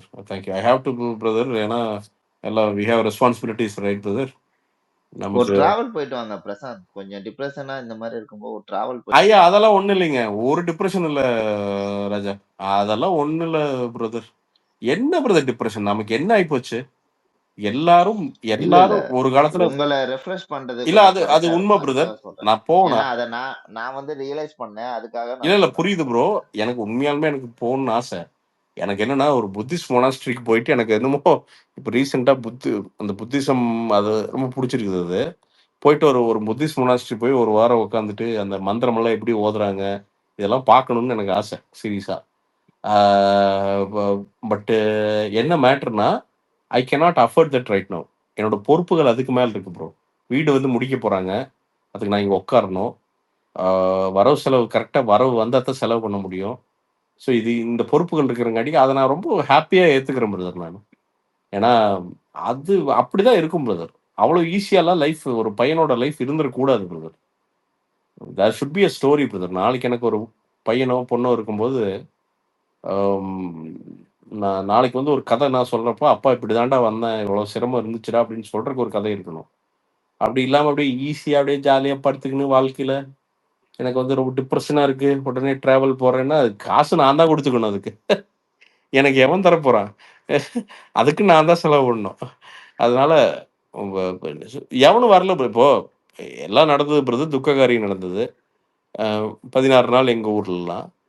ஒரு பேச்சு கூட ஒரு சொந்தக்காரன் வந்துட்டு டே நான் செலவு பண்ணிக்கிறேன் அப்புறம் நீ தாடான்னு பேச்சுக்கு சொல்றது கூட எவனும் இல்லை பிரதர். இவ்வளோதான் ரியாலிட்டி. எல்லாம் சொந்தக்காரனா வந்து கூட இருப்பாங்க, அவ்வளோதான். That's all. ஸோ அப்படிங்கிறப்போ அந்த வரவு செலவு எல்லாமே நம்ம பார்த்தே தான் ஆகணும் பிரதர். பொறுப்பாக எனக்கு என் ப்ரியாரிட்டி என்ன? அம்மா நல்லா இருக்கணும், தங்கச்சி நல்லா இருக்கணும், தங்கச்சி ஃபேமிலி நல்லா இருக்கணும், நம்மளை நம்பி இருக்கிறவங்க எல்லாத்தையும் கரெக்டாக வச்சுக்கணும். இவ்வளோதான். இதுதான் ஃபர்ஸ்ட் ப்ரியாரிட்டி பிரதர். அதுக்கு நான் இங்கே வேலை செஞ்சாதான் அது எல்லாமே நடக்கும் பிரதர். நான் பாட்டுக்கு போயிட்டு எங்கேயாவது போய் நான் அது உட்காரும் பிரதர். எப்படின்னா வேணா கன்வெர்ட் பை செகண்ட் சேனல், அந்த செகண்ட் சேனல் பிக்கப் ஆகி நல்லா ரன் ஆகிறப்போ அந்த விளாக் மதன் கௌரி மாதிரி எங்கேயாவது போய் உட்காந்துட்டு உட்காந்துட்டு பார்த்தீங்கன்னா அமைதியை தேடி போகிறேன் அப்படின்னு ஏதோ போய் சொல்லிட்டு எவனா அமைதியை தேடி எல்லாம் போறது இல்லைங்க. போய் உட்காந்தா அது அமைதியா இருக்குது, அதனால போறோம். போய் ஒரு 3 நாள் உட்காந்தா அதே உலகா மாத்துற அளவுக்கு வர்றப்ப நான் கண்டிப்பா போறேன். கண்டிப்பா உலகமே சுத்துவேன் நான். அந்த நிலைமைக்கு நாம இன்னும் வரல ப்ரோ. என்னைக்கு கடன் இல்லாதோ என்னைக்கு அதெல்லாம் ஆகுதோ நீங்க என்ன சொல்றது, நான் போவேன். ஊரா போயிடுவேன் ஜாலியா. பொறுப்பு பெருசு நண்பா. நமக்கெல்லாம் வந்து அவ்வளோ ஈஸியான வாழ்க்கைகள் இல்லை. ஸோ இன்னும் குறைஞ்சது 5 to 7 வருஷம் ஓடணும் ப்ரோ. ஓடினாதான் வீட்டை ஓரளவுக்கு செட்டில் பண்ண முடியும் பிரதர். ஸோ அதுக்கு இடையில போவேன். நமக்கு நீங்க சொன்ன நம்ப மாட்டீங்க ப்ரோ. எனக்கு மெட்ராஸே டூரு தான். நான் மெட்ராஸ் வந்துட்டாலே எனக்கு வந்து பார்த்தீங்கன்னா எனக்கு நம்ம ஊரே மெட்ராஸே வந்து பார்த்தீங்கன்னா எனக்கு நம்ம தாய்மடி அது. அதை என்ன பீஸ்ஃபுல் ஆக்கிடுவேன். எனக்கு ஊரில் ஏதாவது குழப்பமா இருந்ததுன்னா புறப்பட்டு மெட்ராஸ் வந்துடுவேன் எப்பவுமே. ஒரு 2 நாள் ஒரு மாதிரியா இருக்கும், 3வது நாள்ல இருந்து ஒரு நம்பிக்கை கொடுத்துரும் மெட்ராஸ். ஏன்னா வளர்த்ததே மெட்ராஸ் தானே ப்ரோ. ஸோ அதனால எனக்கு மெட்ராஸ் தாண்டி ஒரு ஊர் இல்லைங்க உண்மையாலுமே. ரொம்ப போர் அடிச்சுன்னா ஜாலியாக மகாபலிபுரம் வரைக்கும் போயிட்டு ஒரு மீன் சாப்பிட்டு வந்தால் முடிஞ்சுதுங்க, அவ்வளோதான். நம்ம மேட்ரு முடிஞ்சுதுங்க. ஓகே ரைட், அவ்வளோதான். அடுத்ததுக்கு போயிடுவோனுங்க. ஸோ நமக்கு இமாலயாஸ் போகணும், இல்லை சுவிட்சர்லாண்டு போகணும், இந்தோனேஷியா போகணும், அந்த இல்லை ப்ரோ. Super bro, super. நான் எனக்கு பெங்களூர் போனா எப்படி இருக்குமா அந்த மாதிரி நீங்க சொன்னீங்க. ஆமா ப்ரோ. எனக்கு மெட்ராஸ் வந்துட்டா எனக்கு இங்க வந்து எனக்கு மக்களை பார்த்துட்டாலே போயிட்டு ஒரு பிளாக் காஃபி வித்தவுட் சுகர் குடிப்பேனுங்க. இப்போ ரீசெண்டாக இந்த வெயிட் ரெடி பண்ணுறதுல உட்காந்து ஸ்டார்பக்ஸில் உட்காந்துட்டு ஒரு 2 மணி நேரம் வேடிக்கை பார்த்தாலே எனக்கு எல்லாம் சரியாயிருக்கும் ப்ரோ. சும்மா வேடிக்கை பார்த்துட்டு இருப்பேன், மக்கள் என்ன பண்ணுறாங்க, எப்படி ஓடுறாங்க. இது எனக்கு அப்சர்வ் பண்ணுறது ரொம்ப பிடிக்கும். என்ன மாதிரியான இது இருக்குது, ஏதாவது சின்ன ஜெருசுகள்லாம் லவ் பண்ணிட்டு போங்க பார்ப்பேன். என்ன பண்ணுறானுங்க குளிக்காம டிஷர்ட் போட்டு இம்ப்ரெஸ் பண்ணுறேன்ட்டு இந்த பழைய பால்மேன் டிஷர்ட் காப்பி போட்டுட்டு கிராஸ் ஆவானுங்க என்னங்க. திடீர்னு பார்த்தீங்கன்னா இந்த ஸ்டார் பக்ஸ் ஸ்கூல்ல வந்து பார்த்தீங்கன்னா லவரை கூப்பிட்டு வருவான். அப்பதான் ஏதோ எனக்கு தெரிஞ்சு பிப்ரவரி 16, 17 போனோம்னு வச்சுங்களேன். அப்பதான் ஃப்ரெஷ்ஷா ப்ரொபோஸ் பண்ணியிருப்பாரு அவரு. ஃபர்ஸ்ட் இயர்ல தான் இருப்பாரு அவரு. அவர் கெத்து காட்டுறதுக்கு என்னன்னா கேர்ள் ஃப்ரெண்ட் கூட்டிட்டு வந்துருவாரு. ஏன்னா அப்பதான் ரீசெண்டா லவ் நம்ம பொண்ணும் அக்செப்ட் பண்ணியிருக்கோம். ப்ரோ திருத்தம் ஃபர்ஸ்ட் மந்த்னு சொல்லிக்கலாமா? ஃபர்ஸ்ட் இல்ல நான் இல்ல சொல்றேன். இந்த பிப்ரவரி 14, 17 போனோம்னா இந்த 14 ப்ரொபோஸ் பண்ணிட்டு வருவாங்க. வந்துட்டு பாத்தீங்கன்னா அவன் என்னன்னா ஒரு கெத்தா வந்து நம்ம லவ்வருக்கு கொடுவேன். இங்க பார்த்தா காஃபி 250 ரூபாயா இருக்குமா. அவன் அந்த அது சொன்னோடனே அவனோட ஃபேஸ் பாத்தீங்கன்னா பாதி எண்ணு மேல போயிரும் பாவம். ப்ரோ இது ஏமாத்துறது தானே ப்ரோ அந்த அந்த பொண்ணு. எது பிரதர்? இல்ல ப்ரோ அப்படி இந்த இல்ல. மாதிரி சீ இல்ல ப்ரோ, அந்த பொண்ணு வந்து இப்படி நினைக்கும், சரி இவன் எப்பவுமே நார்மலாவே சி இந்த மாதிரி ஏங்க இருப்பான் போல அப்படின்ட்டு. ஏங்க சி 21 வயசுல உங்களுக்கு என்னங்க தெரியும்? இல்ல ஒரு 18 வயசுல நீங்க லவ் பண்றீங்க, உங்களுக்கு 19 வயசுல கேர்ள் ஃப்ரெண்ட் இருக்குன்னா அவ்வளவுலாம் தெரியாதுங்க. இல்ல சி பிரதர், நீங்க சொல்றீங்கல்ல அன்னைக்கு பிரதர் இல்ல இருங்க, அந்த பொண்ணுமே வந்து தினமும் ஒன்னும் ஸ்டார் பக்ஸ்ல போய் காப்பியும் குடிச்சிட்டு இருக்காது. இல்ல ப்ரோ, அது எனக்கு தெரியும் ப்ரோ. ஆனா இந்த பொண்ணு என்ன நினைக்கும், இவன் இந்த மாதிரி தான் நார்மலா இருப்பான் போல. இல்ல அப்படி அப்புறம் இல்லைங்க. வந்து ஒரு நாள் இல்ல வந்து இல்ல ட்ரூத் தெரியும்ல. இல்ல அது டீ சரி டைம்ல இது வந்து லவ் பண்ணி 3வது நாள், அதாவது லவ் ப்ரொபோஸ் பண்ணி 3வது நாளுங்காட்டிக்கு அதை அப்படி பில்டப் பண்ணுவான். அப்புறம் அப்புறம் 5 மாசம் கழிச்சு அந்த பொண்ணுகிட்ட இருந்தா அவங்க காசு வாங்குவான். அந்த பொண்ணுக்கு ரியாலிட்டிக்கு வந்துடும். போடா நாயே, சரி பெட்ரோலுக்கு காசு இல்லையா, நான் தரேன் போ, இந்தா போட்டு போனாயே அப்படின்னு கொடுக்கும். சரியா? அந்த இனிஷியல் ப்ரோ இது எல்லாத்துக்குமே இருக்கும் பிரதர். பிரதர் ஒரு 20 வயசுல ஒரு பொண்ணு லவ் யூ ஒரு லவ் சொல்லி அக்செப்ட் பண்ணிடுச்சுன்னு வச்சுக்கலாம், அவனுக்கு எப்படி இருக்கும்? நான் ஏன்னா நாமெல்லாம் அதை வாழ்க்கையில பார்த்தது இல்லை, அதனால சொல்றேன் நான். ஒருத்தர் அதை வந்து பண்ணிட்டான்னா உண்மையாலுமே பிரதர் 20 வயசுல ஒரு பொண்ணு வந்து லவ் அக்செப்ட் பண்ணிடுச்சுன்னா அவனுக்கு அதை விட சக்சஸ் உலகத்திலே தெரியாது பிரதர். அப்ப என்ன பண்ணுவான்? Life settle. அவ்வளவுதான் யோசிக்க தோணும் ப்ரோ. அப்ப என்ன பண்ணுவான்? மச்சான் டேய் ஒரு 500 ரூபா எப்படியா அனுப்புறா, ஜிபே பண்றான், எங்க தெரியாம பண்ணிட்டான்டா, இங்க வந்து 500 ரூபாங்கிறான்டா, என்ன பண்றதுனே தெரியலடான்ட்டு அனுப்புவா. காஃபி குடிக்கிறப்பெல்லாம் உள்ள உள்ள அழுதுட்டே தான் அது பண்ணுவான். ஏன்னா போனா செருப்படி உழுகுமே வீட்டுல, என்ன பண்றது தெரியாமட்டு. அந்த அந்த இன்னசென்ஸ் பார்த்தா ரொம்ப ஆச்சரியமா இருக்கு. அப்படி வந்தா 2 மாசம் காஃபி செலவு. இல்ல அந்த அந்த அந்த பையனோட ஃபேஸ் பார்த்துட்டே இருப்பேன் நான். அவன் ஏன் எவ்வளவு இன்னசென்ட், அவன் ரொம்ப பார்த்தீங்கன்னா ஒரு மாதிரி ஆட்டிடியூடா இருப்பான் ஆளு. அவன் என்னன்னா ரிச்சா அவர் குடிக்கிறதான், அதனால வந்து ஒரு ஆட்டிடியூடா அப்படி அப்படி இப்படி எல்லாத்தையும் பார்ப்பான், அப்படியே பார்ப்பான், அப்படியே திருப்பி பார்க்குறது. அதே மாதிரி பார்த்தீங்கன்னா இது ஒரு ஒரு கேட்டகரியா. அதுக்கப்புறம் வந்து பார்த்தீங்கன்னா இந்த 25, 26 வயசு பைத்தியங்க. இவனுக்கு என்னன்னா இந்த பழைய ஹெச்பி லேப்டாப் ஒண்ணுங்க. அது அந்த பார்த்தீங்கன்னா அந்த வீட்டுக்குள்ள வந்துங்க நாரி கடந்திருக்கும். சரிங்களா? அது ஆமா சாம்பார், இந்த அழுக்கு, இந்த காது நோன்றதெல்லாம் அப்பி வச்சிருப்பானுங்க பின்னாடி என்னங்க. அதை எடுத்துட்டுங்க வந்து நடு டேபிள்ல வந்து ஒரு ஹெட்ஃபோன் வேற, அந்த கரும்பு வேற, அப்புறம் அந்த சொட்டர், அது அந்த சொட்டர் தயாரிச்சப்ப துவைச்சதா இருக்குங்க. அந்த சொட்டரா அது என்னன்னு தெரியல, ஒரு மாதிரி அது என்னமோ ஒரு கரும்புங்க. ஆனா தெரியாம கூட பக்கத்துல போயிடக்கூடாது. அதை போட்டுங்க அவர் வந்து பாத்தீங்கன்னா அவர் வேலை செய்யறாராம். அது வந்து சென்டர்ல தான் உட்கார்றது. ஒண்ணுமே இல்லை, வர்ற பொண்ணை இம்ப்ரெஸ் பண்ணணும், இதுக்குதான் அவன் வந்திருக்கிறான். வேற எந்த அவனுக்கு டார்கெட்டும் கிடையாது. அந்த நாய்க்கு ஒரு வேலையும் கிடையாது. அதை உட்காந்து அந்த ஹெச்பி லேப்டாப் 1/4 மணி நேரத்துல பேட்டரியும் போயிரு எனக்கு தெரிஞ்சு. என்ன அதுக்கு வந்து பாத்தீங்கன்னா பவர் ஏதோ சாக்கெட்டுக்கு இது பண்ணி அதை போட்டு கனெக்ட் பண்ணிட்டு பாத்தீங்கன்னா சடப்புட சடங்கிறது அங்க ஒண்ணும் இல்லைங்க. அங்க வாட்ஸ்அப்ல சேட் பண்ணிட்டு இருப்பான். இங்க இதை கனெக்ட் பண்ணி போட்டு அங்க வாட்ஸ்அப்ல சேட் பண்ணிட்டு இருக்கோம். என்னதான் பண்றானுன்னு பாக்குறது உனக்கு ப்ரோ. அதுல வந்து இது பண்ணுவாங்க, அந்த 4 பேரை சேர்த்து விட்டா காசு கிடைக்கும்ல. என்னங்க அந்த ஒரு ஸ்கேம் ஒன்னு வந்துச்சுல, ஒரு 4 பேரை சேர்த்து விட்டா. அது மல்டி லெவல் மார்க்கெட்டிங் வந்துட்டே இருக்குங்க புதுசு புதுசா. அந்த இது பண்ணிட்டு உட்கார்ந்திருப்பாங்க. இல்ல அதுதான் சொல்றேன் ப்ரோ. இந்த குரூப் வருவானுங்களா இவனு இந்த குரூப் வந்தானுங்கன்னா இவனுல பார்த்து நம்ம பார்த்துட்டு இருக்கிறது என்னதான் பண்றான்னு பார்ப்போம். அப்படி பார்த்தா அவனுல அதே மாதிரிதான் வர்றவனு எல்லாம் முறைச்சு பார்த்துட்டு இருப்பானுங்க. பாத்தீங்கன்னா நான் ஃபர்ஸ்ட் வந்து பாத்தீங்கன்னா புதுசா ஆப்பிள் லேப்டாப் வாங்குறப்ப பாத்தீங்கன்னா இதேதான் நான் சொல்றது. எப்படின்னா ஒரு 5, 6 வருஷம் 7 வருஷம் இருக்கும்னு நினைக்கிறேன். அப்பதான் ஃபர்ஸ்ட் ஆப்பிள் லேப்டாப் வாங்கியிருக்கேன்னு நினைக்கிறேன். ஆமா 2015, 16 நினைக்கிறேன். மேக் ஏரோ மேக் புக் ஒன்று வாங்கியிருக்கிறேன். வாங்கணுன்னே ஷோ பண்ணணும் அப்படின்ட்டு நம்ம காஃபி ஷாப் போகணும், நம்ம வந்து பெரிய ஆளு, நம்ம போய் ஷோ பண்ணணும் அப்படின்ட்டு வந்து பார்த்தீங்கன்னா அதை போயிட்டு அதை திறந்து வச்சுட்டுங்க ஒரு 2-3 தடவை டைப் பண்ணேன். 3வது தடவை எனக்கே ஒரு மாதிரி கேவலமா இருந்துச்சுங்க. நம்ம இது எதுவுமே பண்றது இல்லையே. ஒரே ஒரு நாள் போய் உட்காந்து இந்த கேன்வாவா ஏதோ ஒன்று திறந்துட்டு லோகோ டிசைன் பண்ணிட்டு இருந்தேன். அது எனக்கே வந்து அசிங்கமா தெரிஞ்சது. இது என்னடா கருமம், ஏன்னா உண்மையா வேலை செய்யறவங்க இந்த கொரியன்ஸு, ஜாப்பனீஸு இல்ல நம்ம பொண்ணுங்களே வந்து பார்த்தீங்கன்னா, ஒரு ஓரத்துல உட்காந்துருக்குங்க. இனி எதுவுமே இருக்காது. ஒரு காஃபி வச்சுட்டு அவங்க பாட்டுக்கு வந்து கோடிங் உண்மையாலுமே சீரியஸா வேலை செய்றவங்க. ஸ்டார்பக்ஸ் உண்மையாலுமே யூட்டிலைஸ் பண்றது, வந்து உட்காந்தாங்கன்னா, ஒரு 3 மணி நேரம் உட்காந்து சின்சியரா வேலை அது அவங்கள யாரையுமே பார்க்க மாட்டாங்க. அவன் பாட்டுக்கு மூலையில உட்காந்து நம்மள போய் நடு டேபிள்ல தான் உட்கார்றது. ஏன்னா, அப்பதான் நம்மள எல்லாம் கவனிப்பாங்க அப்டின்ட்டு. அதுக்கு நாம ஸ்மார்ட்டா இருக்கணும். நம்ம வச்சிருக்க லேப்டாப் ஸ்மார்ட்டா இருந்தா பத்தாது. நம்மளும் கொஞ்சம் பார்க்குற மாரி இருக்கணும். பானை உருண்டை மாரி இருந்துட்டு, நம்மள யாரு பார்ப்பா? இல்லையா? அதனால இந்த இந்த ரியாலிட்டி எல்லாம் நமக்கு ஒரு வயசாகும்போது தான் நமக்கு புரியுது. இப்பலாம் போனோம்னா ஒண்ணும் கிடையாது. ஒரு ஹெட்ஃபோன் எடுத்துட்டு போவேன். ஹெட்ஃபோன் எடுத்துட்டு போயிட்டு உட்காருவேன். எனக்கு ரொம்ப புடிச்சது, இந்த பிளாக் காஃபி குடிச்சிட்டு 100 ரீல்ஸ் பார்க்குறது. ஜாலியா உட்காந்து எவன பத்தியும் கவலை பண்ணி ஏன்னா பார்த்தா பாரு, பார்க்காட்டி போ. உட்காந்து ஜாலியா ரீல்ஸ புடிச்ச கன்டென்ட் ரீல்ஸ் பார்த்துட்டு, அப்புறம் எதெல்லாம் வந்து இந்த மோசமான கால், அதாவது இந்த டென்ஷன்ல பேசுற கால் எதெல்லாம் இருக்குதோ அங்க பேசுவேன். ஏன்னா அங்க கொஞ்சம் ரிலாக்ஸ்டா பேசுவதனால, இந்த கம்பெனிக்கு பேசுற காலுக, இல்ல வந்து இந்த ஏதாவது இந்த வரவு செலவு காலு, இதெல்லாம் உட்காந்து அங்க பேசுறது. ஒரு 2 மணி ஏன்னா டைம் இருக்கும். உட்காந்து சும்மா வம்புக்கு இழுத்துட்டு அப்படியே உட்காந்து 1/4 மணி நேரம் பேசுறது ஒவ்வொன்றையும். பேசி முடிச்சோம்னா எப்படி இருந்தாலும் 1 1/2 மணி நேரம் ஆயிடும். ஆயிட்டா அப்படி அது அது வந்து ஒரு மாதிரி ஒரு மெடிடேட்டிவ் இது மாதிரிங்க. ஸ்டார்பக்ஸ் இதுக்கு தான் போகணும். இப்போ அது என்னன்னா இவனுக்கு போற இந்த ஹோட்டல் கடை மாதிரி திங்கிறதுக்கு ஒரு குரூப் வருவானுங்க. இவனுக்கு எதுக்கு ஸ்டார்பக்ஸ் வரானுங்கன்னே புரியாது பார்த்தீங்கன்னா. வந்த எல்லாம் பார்த்தீங்கன்னா திடீர்னு பார்த்தீங்கன்னா அந்த பர்கர் இந்த பர்கர் டே என்னடா அதாவது ஒருத்தனுக்கு 3000 ரூபாய்க்கு ஆர்டர் பண்ணுவானுங்க. யாரா அவனுங்க அப்படின்னு. அதே மாதிரி பொண்ணு பார்க்க ஆரம்பிக்கிறானுங்க. நான் இப்போ லேட்டஸ்ட் பார்த்தேன். 4-5 பேர் பார்த்தீங்கன்னா ஸ்டார்பக்ஸ்லயா? ஆமாமா.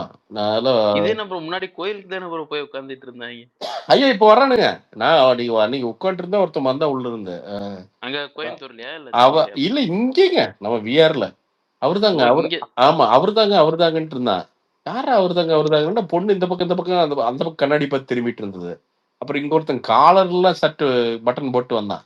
எவன்டா காலர்ல பட்டன் போட்டு வந்தோன்னா உட்காந்து hello hi nice to meet you oh அப்படின்ட்டு இருந்தான். அவன் தான் மாப்பிள்ளையாட்டு இருக்குதுங்க.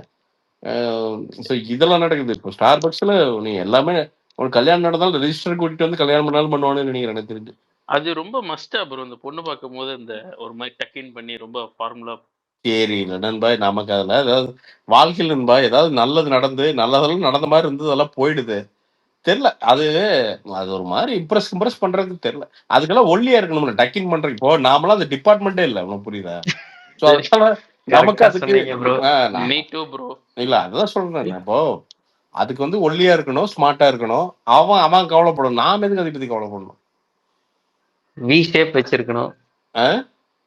வி ஷேப் வச்சிருக்கணும்.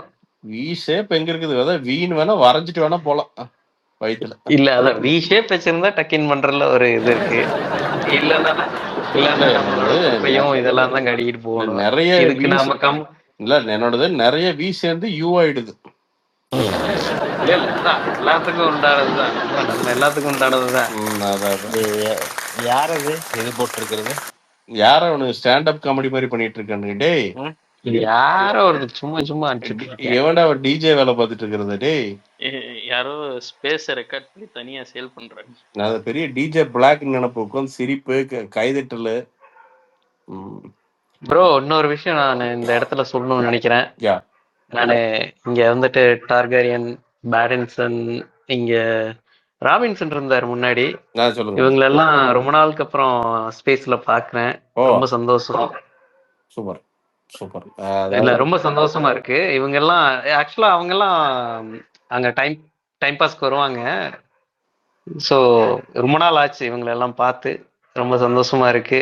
அடுத்து உங்களையும் ரொம்ப நாளுக்கு அப்புறம் பாக்குறேன். நான் பேசுவேன் பிரதர். அங்கங்க இந்த பிக் பாஸ் பேசு அப்பப்போ பேசுவேன். ரொம்ப லேட் நைட்ல பேசுவேன் நானு. நம்ம எங்கேயும் போகல பிரதர். இங்கதான் சுத்தி நான் எல்லாதான் பிரதர். நான் சும்மா அப்படியே ஒரு எப்படி சொல்றது ஒரு அப்படியே ஒரு செமி சைலண்ட் மூட்ல அப்படியே சுத்திட்டு இருந்தேன். இனி அவ்வளவுதான் ப்ரோ. வந்துதான் ஆகணும். வேலை பார்ப்போம், பொழப்ப பார்ப்போம். ப்ரோ பிரசாந்த் ப்ரோ சொல்லுங்க ப்ரோ. ப்ரோ ஒரு ஃபர்ஸ்ட் டைம் ஒரு என்டர்பிரினருக்கு என்னென்ன குவாலிஃபிகேஷன்ஸ், அது எந்த மாதிரி டிசிப்ளினா இருக்கணும், அதை பத்தி ஏதாவது சொல்லுங்க ப்ரோ. ஒன்றும் இல்லை ப்ரோ. செருப்படி வாங்குறதுக்கு கரெக்டாக சரியா இருங்க.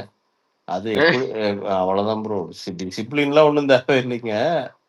ஆண்டர்பனர்ங்கிறதெல்லாம் வந்து பிரதர், இந்த பெனருங்கிறதெல்லாம் பெனர் வந்து என்னன்னா பண்ணாதான் அந்த பெனர் என்னன்னே தெரியும். உட்காந்துட்டு உள்ள வந்து இது இருக்குமா, யானை இருக்குமா, பூனை இருக்குமான்னு உட்கார்ந்து இருக்கிறவன்னா தொழில் பண்ணவே முடியாது பிரதர். இறங்குங்க, பிரச்சனை வரும். இன்னொன்னு 99% உங்களை கொண்டு போய் முட்டு சந்தில் நிறுத்துறதுக்கு தான் தொழில் பார்க்கும். நீங்க அதுல இருந்து எப்படி மீண்டு வர்றீங்கிறது தான் பிரதர். நான் வந்து ஒரு பாயிண்ட்ல ஒவ்வொரு 3 வாரமும் இந்த கம்பெனி இன்னைக்கோடு நிறுத்திடலாமான்னு நினைச்சு அழுதுருக்கேன். எவ்ரி 3 வீக்ஸ் ஒரு நைட் உட்காந்து அழுவேன். தனியா உட்காந்து அழுவேன். என்னால முடியலையே, என்ன பண்றதுன்னு தெரியலையே, முடியல, வலியே தாங்க முடியாது. அதாவது நெஞ்சு உண்மையாலுமே வலிக்கும். சனிக்கிழமை சம்பளம் கொடுக்கணும்னா அந்த வெள்ளிக்கிழமை தூக்கம் வராது. அந்த சனிக்கிழமை காலைல உண்மையாலுமே நெஞ்சு வலிக்கும் கருமம். ஏன்னா காசு இருக்காது, அதான் புரட்டணும். சம்பளம் கொடுக்கலன்னா அவனுக்கு வேற கோச்சு பண்ணுங்க. ஸோ இது எல்லாம் நீங்க இந்த நெருப்பை எவன் கடக்குறானோ அவனுக்கு தான் தொழில் பிரதர். அது நெருப்பாரு. எந்த தொழிலா இருந்தாலும் சரி நெருப்பாரு. உங்களை விடவே மாட்டாது. இந்தியாவில் எவனும் தொழிலாம் அவ்வளோ சீக்கிரம் பண்ணவே முடியாது. நீங்க வந்து மிகப்பெரிய அரசியல்வாதி பையனா இருந்தீங்கன்னா ஒண்ணுமே கிடையாது. உங்க அப்பனுக்கு வந்து 1000 கோடி இருக்குங்க, நீங்க 5 கோடி எடுத்து பண்ணுவீங்க. அதுல வந்து பார்த்தீங்கன்னா I did a start up, the invested அப்படின்னு ரொம்ப இங்கிலீஷ்ல பேசுவானுங்க. அவங்க அப்பன் திருடி 1000 கோடி வச்சிருப்பான். இப்போ 5 கோடி போச்சுன்னு இன்னொரு 5 கோடி தருவான். ஸோ அவனுக்கு ஸ்டார்ட் அப்ல ஆனால் என்ன மேட்டர்னா அவனுக்கெல்லாம் காசே போகாதுங்க. 5 கோடி போட்டான்னா திடீர்னு ஒரு கான்ட்ராக்ட் 100 கோடிக்கு வரும். அவன் வளர்ந்துட்டே இருப்பானு. இந்த 1000 கோடி 2000 கோடி ஆகும். இப்போ நாமெல்லாம் என்னன்னா ஒரு பேக்ரவுண்ட் இல்லாமல் ஆரம்பிக்கிறோம்ல, நமக்கெல்லாம் வெறும் நரகம் மட்டும்தான் இருக்கு. இது பிரசாந்த் பிரதர், இதை சொல்ல மறந்துட்டேன். இந்த இன்ஸ்டாகிராம்ல பாத்தீங்கன்னா நீங்க நல்லா வந்து ஒரு பென்ஸ் BMW கார் எடுத்துக்கிட்டு இன் பண்ணிட்டு கூட ஒரு கேமராமேனை வச்சுக்கிட்டு டெய்லியும் வந்து என்னென்ன பண்றதுங்கிறது வந்து ரீல்ஸா போட்டுக்கிட்டு அவர் வந்து பாத்தீங்கன்னா பிரான்சைஸ் கொடுக்கறேன்னு இல்ல சொல்லிட்டு இல்ல அவர் வந்து அது பிரான்சைஸ்ன்றது எப்படி ப்ரோ? அதெல்லாம் தயவு செஞ்சு இங்க பாருங்க, தயவு செஞ்சு என்ன ஏதுன்னு விசாரிக்காம இந்த ரீல்ஸை நம்பி போய் வந்து உளுந்துராதீங்க. இல்ல நம்ம தெரிஞ்சவர் ஒருத்தர் அப்படிதான். பிரசாந்த் பிரதர், இது உங்ககிட்ட சொல்லவே மறந்துட்டேன். வெறும் 9,999க்கு 1000 ரூபாய்க்கு பாத்தீங்கன்னா இவனு வந்து இவனோட ஒரு பிராண்ட் மார்க்கெட்டிங் கோசம் அள்ளி கொடுத்துறான். இவன் கடையில கொடுக்குறானான்னு பார்த்தா இவன் கடையில கொடுக்கறது இல்ல. எவனாவது வந்து பிரான்சைஸ் இருக்கிறான் பாத்தீங்களா, அங்க தள்ளி விட்டுறது. அவனுக்கு அங்க வந்து இன்வெஸ்ட் பண்ண காசுல லாபமும் கம்மியா வருது. அவனுங்க உட்கார்ந்து புலம்புறானுங்க. ஆனா வந்து இதுல பாத்தீங்கன்னா ரீல்ஸ்ல பாத்தீங்கன்னா இவனுங்களோட பிராண்ட வந்து இவ்வளவு கம்மியா கொடுக்கறேன்னு சொல்லிட்டு அதை டெவலப் பண்ணிக்கிறது. இல்ல ப்ரோ, எல்லாமே நான் தான் சொல்றேங்க, எல்லாத்துலயும் எல்லா விஷயத்துலயும் நல்லவன் கெட்டவன் 2 பேர் இருக்கான். உங்களோட முடிவு தான், உங்க பணம் உங்களோட முடிவு. எதையும் வந்து 100 தடவை யோசிச்சு பண்ணீங்க. காசு கொடுக்குறப்போ, காசு வர்றப்ப சந்தோஷமா இருங்க, போறப்போ விட்டுறாதீங்க. எவன் காசு கேட்டாலும் இதுல வேற பிரதர், இந்த பிரான்சைஸ் எடுத்தவனோட கடைக்கு வந்து விசிட் பண்றேன்னு போயிட்டு அப்பப்போ உட்காந்துக்கிட்டு வர்றக்கு அவனுக்கே எப்பயாவது கஸ்டமர் வருவான். அந்த கஸ்டமர் கிட்ட வந்து உங்க போன் எடுங்க, பேட்டரி பெர்சன்டேஜ் எவ்வளவு இருக்கு, இந்தாங்க ஆஃபர்ன்ட்டு போயிடுறான் இவன். அங்க பிரான்சைஸ் எடுத்தவனுங்க உட்காந்து ஒவ்வொன்றும் ஒப்பாரி வச்சுட்டு இருக்கானுங்க. ஆனா இப்ப டீ குடிக்கிறவங்களோட டீ கடை வச்சிருக்கவங்க தான் ப்ரோ அதிகமா இருக்காங்க. டீ கடை எல்லாங்க ரொம்ப சிம்பிள்ங்க. எதை பண்ணாலுங்க காமன் சென்ஸ் யூஸ் பண்ணா வந்து எல்லாமே சரிங்க. ஒரு தொழில் பண்றோம்னா அது பிரான்சைஸ் எடுத்தீங்கனாலும் சரி, சொந்தமா பண்ணாலும் சரி, அது உன்னோட தொழில். அந்த தொழிலை எப்படி பண்ணி மக்களுக்கு கொண்டு போவங்கிறது உன்னோட முடிவு. அது தெரியாம நீ வந்து ஒரு தொழிலுக்குள்ள இறங்குனீங்கன்னா அது லாஸை தவிர வேற எப்படியுமே முடியாது. இப்போ நான் இறங்கியிருக்கேன்னா என் தொழில் என்னன்னு எனக்கு நல்லா தெரியும். இதுல என்ன மேனுஃபேக்சர் ஆகுது, என்ன பிரச்சனை இருக்கு, எல்லாமே எனக்கு தெரியும். நாளைக்கு ஒரு நாள் எனக்கு பண்ண முடியலன்னா கூட ஒரு 6 மாசம் 1 வருஷம் நிறுத்திட்டு திருப்பி ஸ்டார்ட் பண்ண கூட எனக்கு தெரியும். ஸோ எனக்கு எந்த பயம் கிடையாது. இப்ப நீங்க வந்து அத போய் லேர்ன் பண்ண சொல்றீங்களா ப்ரோ? ஃபர்ஸ்ட் கொஞ்ச நாள் அந்த ஆப்வியஸ்லி ஏங்க தொழில் தெரியாம நீங்க எப்படிங்க உள்ள போவீங்க? இப்ப நம்ம பிரான்சைஸ் எடுக்கறோம்னா அது ரிலேட்டடான அதுல போய் கொஞ்ச நாள் ஒர்க் பண்ணிட்டு இல்லங்க ஒர்க் அதோட சிரமம் கஷ்ட நஷ்டம் என்னன்னு தெரியணுங்க. தெரியாம எப்படிங்க நீங்க உள்ள போவீங்க? Okay bro. ஆமா, அது போனீங்கனாலே நீங்க எல்லாமே உங்களுக்கு சரியாயிருங்க.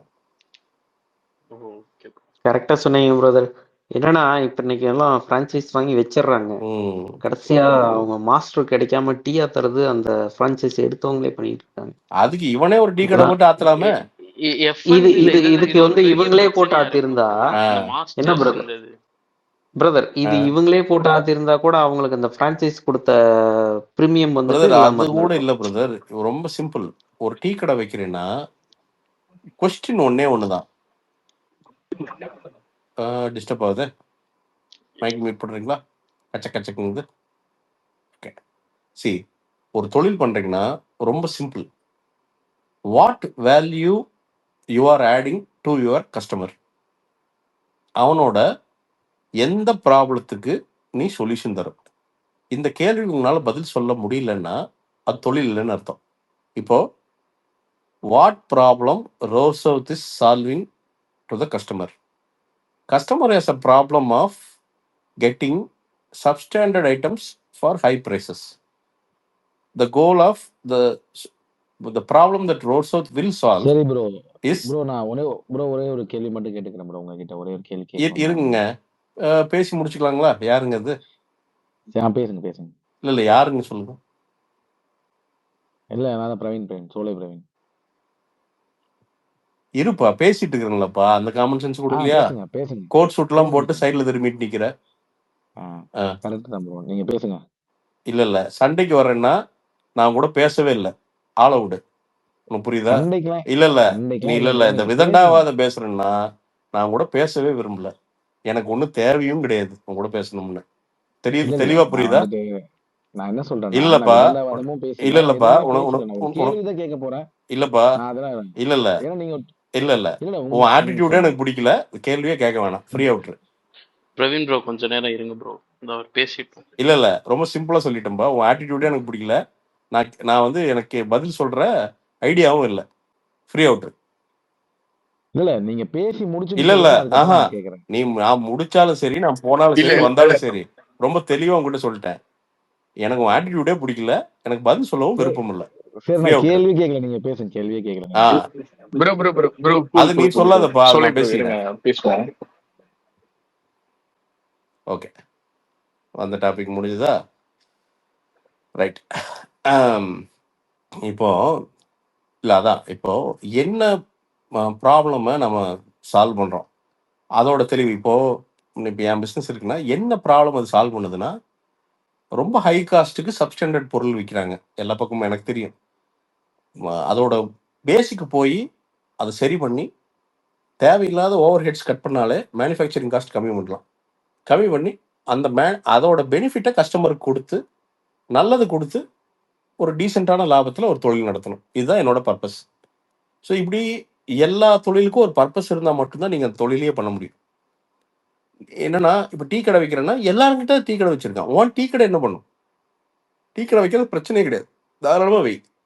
பட் உன்னோட டீ கடை எந்த பர்பஸ், அதாவது கஸ்டமரோட எந்த பர்பஸ் சால்வ் பண்ண போகுது? அப்போது ரொம்ப சிம்பிளாக ஒன்று சொல்லலாம். எல்லாரும் பாக்கெட் பாலில் டீ போடுறாங்க, நான் ப்ராப்பராக கறந்த மாட்டு பாலோ எதுலேயோ ப்ராப்பராக டீ போட்டு அதில் வந்து என்னென்னா எந்த அளவுக்கு முடிஞ்ச அளவுக்கு ஹெல்த்தியாக கஸ்டமருக்கு கொடுக்க முடியுமோ அதோட அவேர்னஸை கிரியேட் பண்ணி, நான் அதோட பேஸ்லேருந்து டீ தூள்லேருந்து ப்ரொக்யூர்மெண்ட்டு, பால்லேருந்து அதோட ஒவ்வொரு காம்பனண்ட்டும் பார்த்து ப்ரொக்யூர் பண்ணி நான் வந்து என் கஸ்டமருக்கு இருக்கலே பெஸ்ட் டீயை நல்ல ரேட்டுக்கு நான் தரப்போகிறேன். அவ்வளோதான். ஒரு சின்ன ஸ்நாக்ஸ் பண்ணுறேன்னா நான் அதை வந்து தேங்காய் எண்ணெயில் தான் பண்ணுவேன், ஏன்னா என் கஸ்டமரு ஹெல்த்தியாக இருக்கணும். இவ்வளோ. இப்படி இந்த பிரின்சிபலில் உருவாக்கப்பட்டது தான் எல்லா கிரேட் பிஸ்னஸுமே. அது வேறு வேறு மாதிரி இருக்கும், வேறு வேறு ஸ்கேலில் இருக்கும்.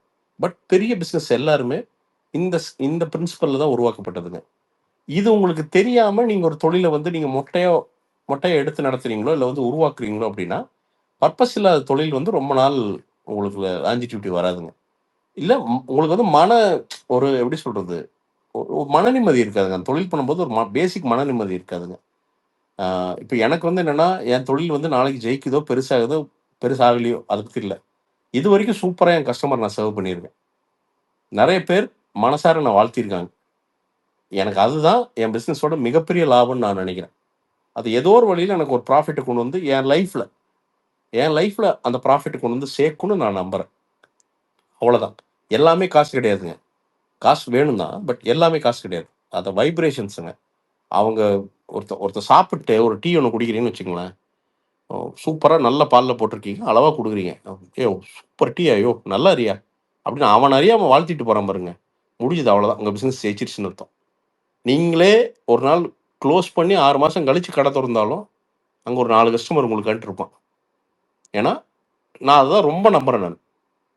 நான் வீட்டில் மேனேஜர்லாம் ஒரு மாதிரி கஷ்டமாக பேசுவார், ஏன்னா இது பண்ணுறேன்னா சில பொருள்லாம் லாஸில் போகுதுண்ணே அப்படிங்க. டே, கஸ்டமர் வந்து நம்ம பேரில் நல்ல பேர் இருக்குடா, அது எப்படி இருந்தாலும் ஒரு நாள் ரெவன்யூவாக மாறும். ஸோ வேலையை மட்டும் பார்ப்போம். இந்த வருஷம் போன வருஷத்தை விட கொஞ்சம் சேல்ஸ் இன்க்ரீஸ் பண்ணுறதுக்கு பார்ப்போம், அதை மட்டும் நீ ஃபோக்கஸ் பண்ணு, மற்றதெல்லாம் நான் பார்த்துக்கிறேன். இப்படியே சொல்லி தான் இது வரைக்கும் நகர்த்திட்டு வந்திருக்கிறாங்க. கஷ்டமாக தான் இருக்குது, நரகமாக தான் இருக்குது, பட் வேறு வழி இல்லைங்க, அது பண்ணி தான் ஆகணும். கரெக்ட் ப்ரோ பிரசாந்த் ப்ரோ, நீங்க சொல்றது ரொம்ப கரெக்ட். ஆக்சுவலி இதுக்கு ஒரு எக்ஸாம்பிள் நான் சொல்றேன். நான் சரவணம்பட்டி ஐடி பார்க்ல ஒர்க் பண்ணிட்டு இருக்கேன். அங்க பேம்பூன்னு ஒரு கடை இருக்கு. அங்க வந்து பாத்தீங்கன்னா வந்து அங்க எப்ப அங்க சாப்பிட்டாலும் வயிற்றுக்கு எந்த ப்ராப்ளமும் வராது. ஸோ அவங்க வந்து கரெக்டா பண்ணுவாங்க, மைல்டா இருக்கும், ஒரு சாப்பிட்டாலே ஒரு பிளசன்ட் எக்ஸ்பீரியன்ஸா இருக்கும். அங்க பக்கத்துல வந்து பாத்தீங்கன்னா நிறைய கடை ஓபன் பண்றாங்க. ஒரு 2-3 மாசம் அவங்களால தாக்கு பிடிக்க முடியல, க்ளோஸ் பண்ணிட்டு போயிடுறாங்க. பட் இந்த கடை ஒரு 1.5 வருஷமா ரொம்ப சூப்பரா ஓடுது. அந்த ஓனருமே வந்து பாத்தீங்கன்னா வந்து பார்த்தா சிரிப்பாரு. அப்புறம் உள்ள வந்து பாத்தீங்கன்னா ஒரு நல்ல டெக்கரேஷன், சின்னதுதான், நல்ல டெக்கரேஷனு, ஒரு ஏஸ்தட்டிக் போட்டோ, ஒரு நல்ல மியூசிக் ஆம்பியன்ஸு. நாங்க கோவிட்க்கு அப்புறம் ஆஃபீஸ் போனதுக்கு அப்புறம் ஃபர்ஸ்ட் டைமா போய் ஒரு 3000 ரூபாய்க்கு சாப்பிட்டோம். சாப்பிட்டதுக்கு வந்து பாத்தீங்கன்னா ஒரு 7up 2 லிட்டர் பாட்டில் வந்து ஃப்ரீயா கொடுத்தாரு. எனக்கு ரொம்ப ஆச்சரியமா இருந்தது, இப்பவும் இப்படி இருக்காங்களா அப்படின்னு சொல்லிட்டு. as you said, அந்த சின்ன சின்ன விஷயங்கள், quality, this makes a big difference bro, you are right. Yeah bro, அதான் ப்ரோ, என்னன்னா அதான் காசுக்கு பண்ணாதீங்க, கஸ்டமரோட ப்ராப்ளத்தை சால்வ் பண்ணுறதுக்கு தொழில் பண்ணுங்க. அது எந்த தொழிலாக இருந்தாலும் சரி, ஏதோ ஒரு பாயிண்ட்ல கண்டிப்பாக லாபம் வந்து அந்த பிஸ்னஸ் லாங் லாஸ்டிங்காக இருக்கும். இன்னொன்று, எந்த தொழிலுமேங்க 10 வருஷம் பண்ணாமல் அந்த தொழில் ஜெயிக்கவே ஜெயிக்காதுங்க. இன்ஸ்டன்ட் சக்ஸஸ் மேபி ஒரு 10,000 தொழிலில் 10 தொழில் ஆகலாம், மேபிங்க, மேபி. பட் அதர்வைஸ் உங்களுக்கு வந்து பார்த்தீங்கன்னா மினிமம் ஒரு டெக்கேட் வந்து ஒரு தொழிலோட வெற்றி டைம் ஆகுங்க. அது தாக்கு பிடிக்க முடிஞ்சால் மட்டும் தொழில் பண்ணுங்க, இல்லைன்னா அந்த தொழில் உங்களை தொழில் லவ் பண்ணி பண்ணுங்க. எனக்கு உண்மையாக சொல்கிறேன், என் தொழில் எனக்கு கொள்ளும், நான் சண்டை போடுவேன், நான் சண்டை போடுவேன், but I love my business, I truly love my business. நான் அது ரொம்ப மனசார என் கஸ்டமருக்கு நல்லதை கொடுத்துட முடியாதா அப்படின்னு அது அந்த மீட்டரில் தான் நான் பண்ணுறேன் நான். ஸோ ஏதோ ஒரு வழி கண்டுபிடிச்சிருவேன் அப்படிங்கிற நம்பிக்கை எனக்கு. ஸோ அதுதான். ஸோ இது எல்லாமே நல்ல பிஸ்னஸ் எல்லாத்துக்குமே இந்த காமனாலிட்டி இருக்குங்க. அதுக்கு நான் பயங்கரமான பிஸ்னஸ் பண்ணுறேன்னு சொல்லல. இப்போ பிரதர் சொன்னார்ல சரவணம்பட்டியில், அந்த மாதிரி நிறைய பேர் இருக்காங்க, சூப்பராக பண்ணுறவங்க நிறைய பேர் இருக்காங்க.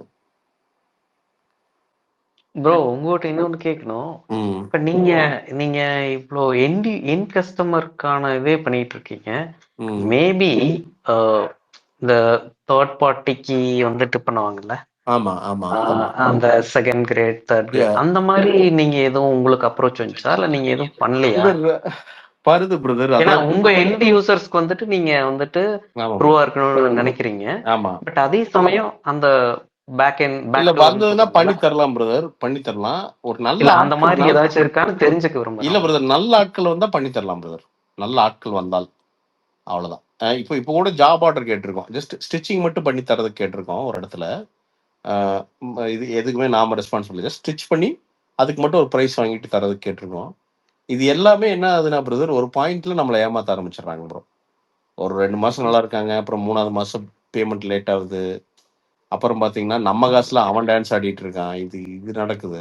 ஸோ அதனால கொஞ்சம் ரொம்ப நம்பிக்கையான ஆளுகள் இருந்தால் மட்டும் அது பண்றது ப்ரோ. அதர்வைஸ் அப்படி இப்போதைக்கு எந்த ஆர்டரும் நான் பண்ணல ப்ரோ. மற்றவங்களுக்காண்டி தேர்ட் பார்ட்டிக்கு நான் வந்து மேனுஃபேக்சர் பண்ணி தரது இப்போதைக்கு நான் எதுவுமே பண்ணலைங்க. பண்ணி பார்ப்போம் ப்ரோ, கண்டிப்பா. அது எப்படி ப்ரோ பல்க், அது வந்து எவ்வளவு குவாண்டிட்டி அந்த மாதிரி இருந்தா?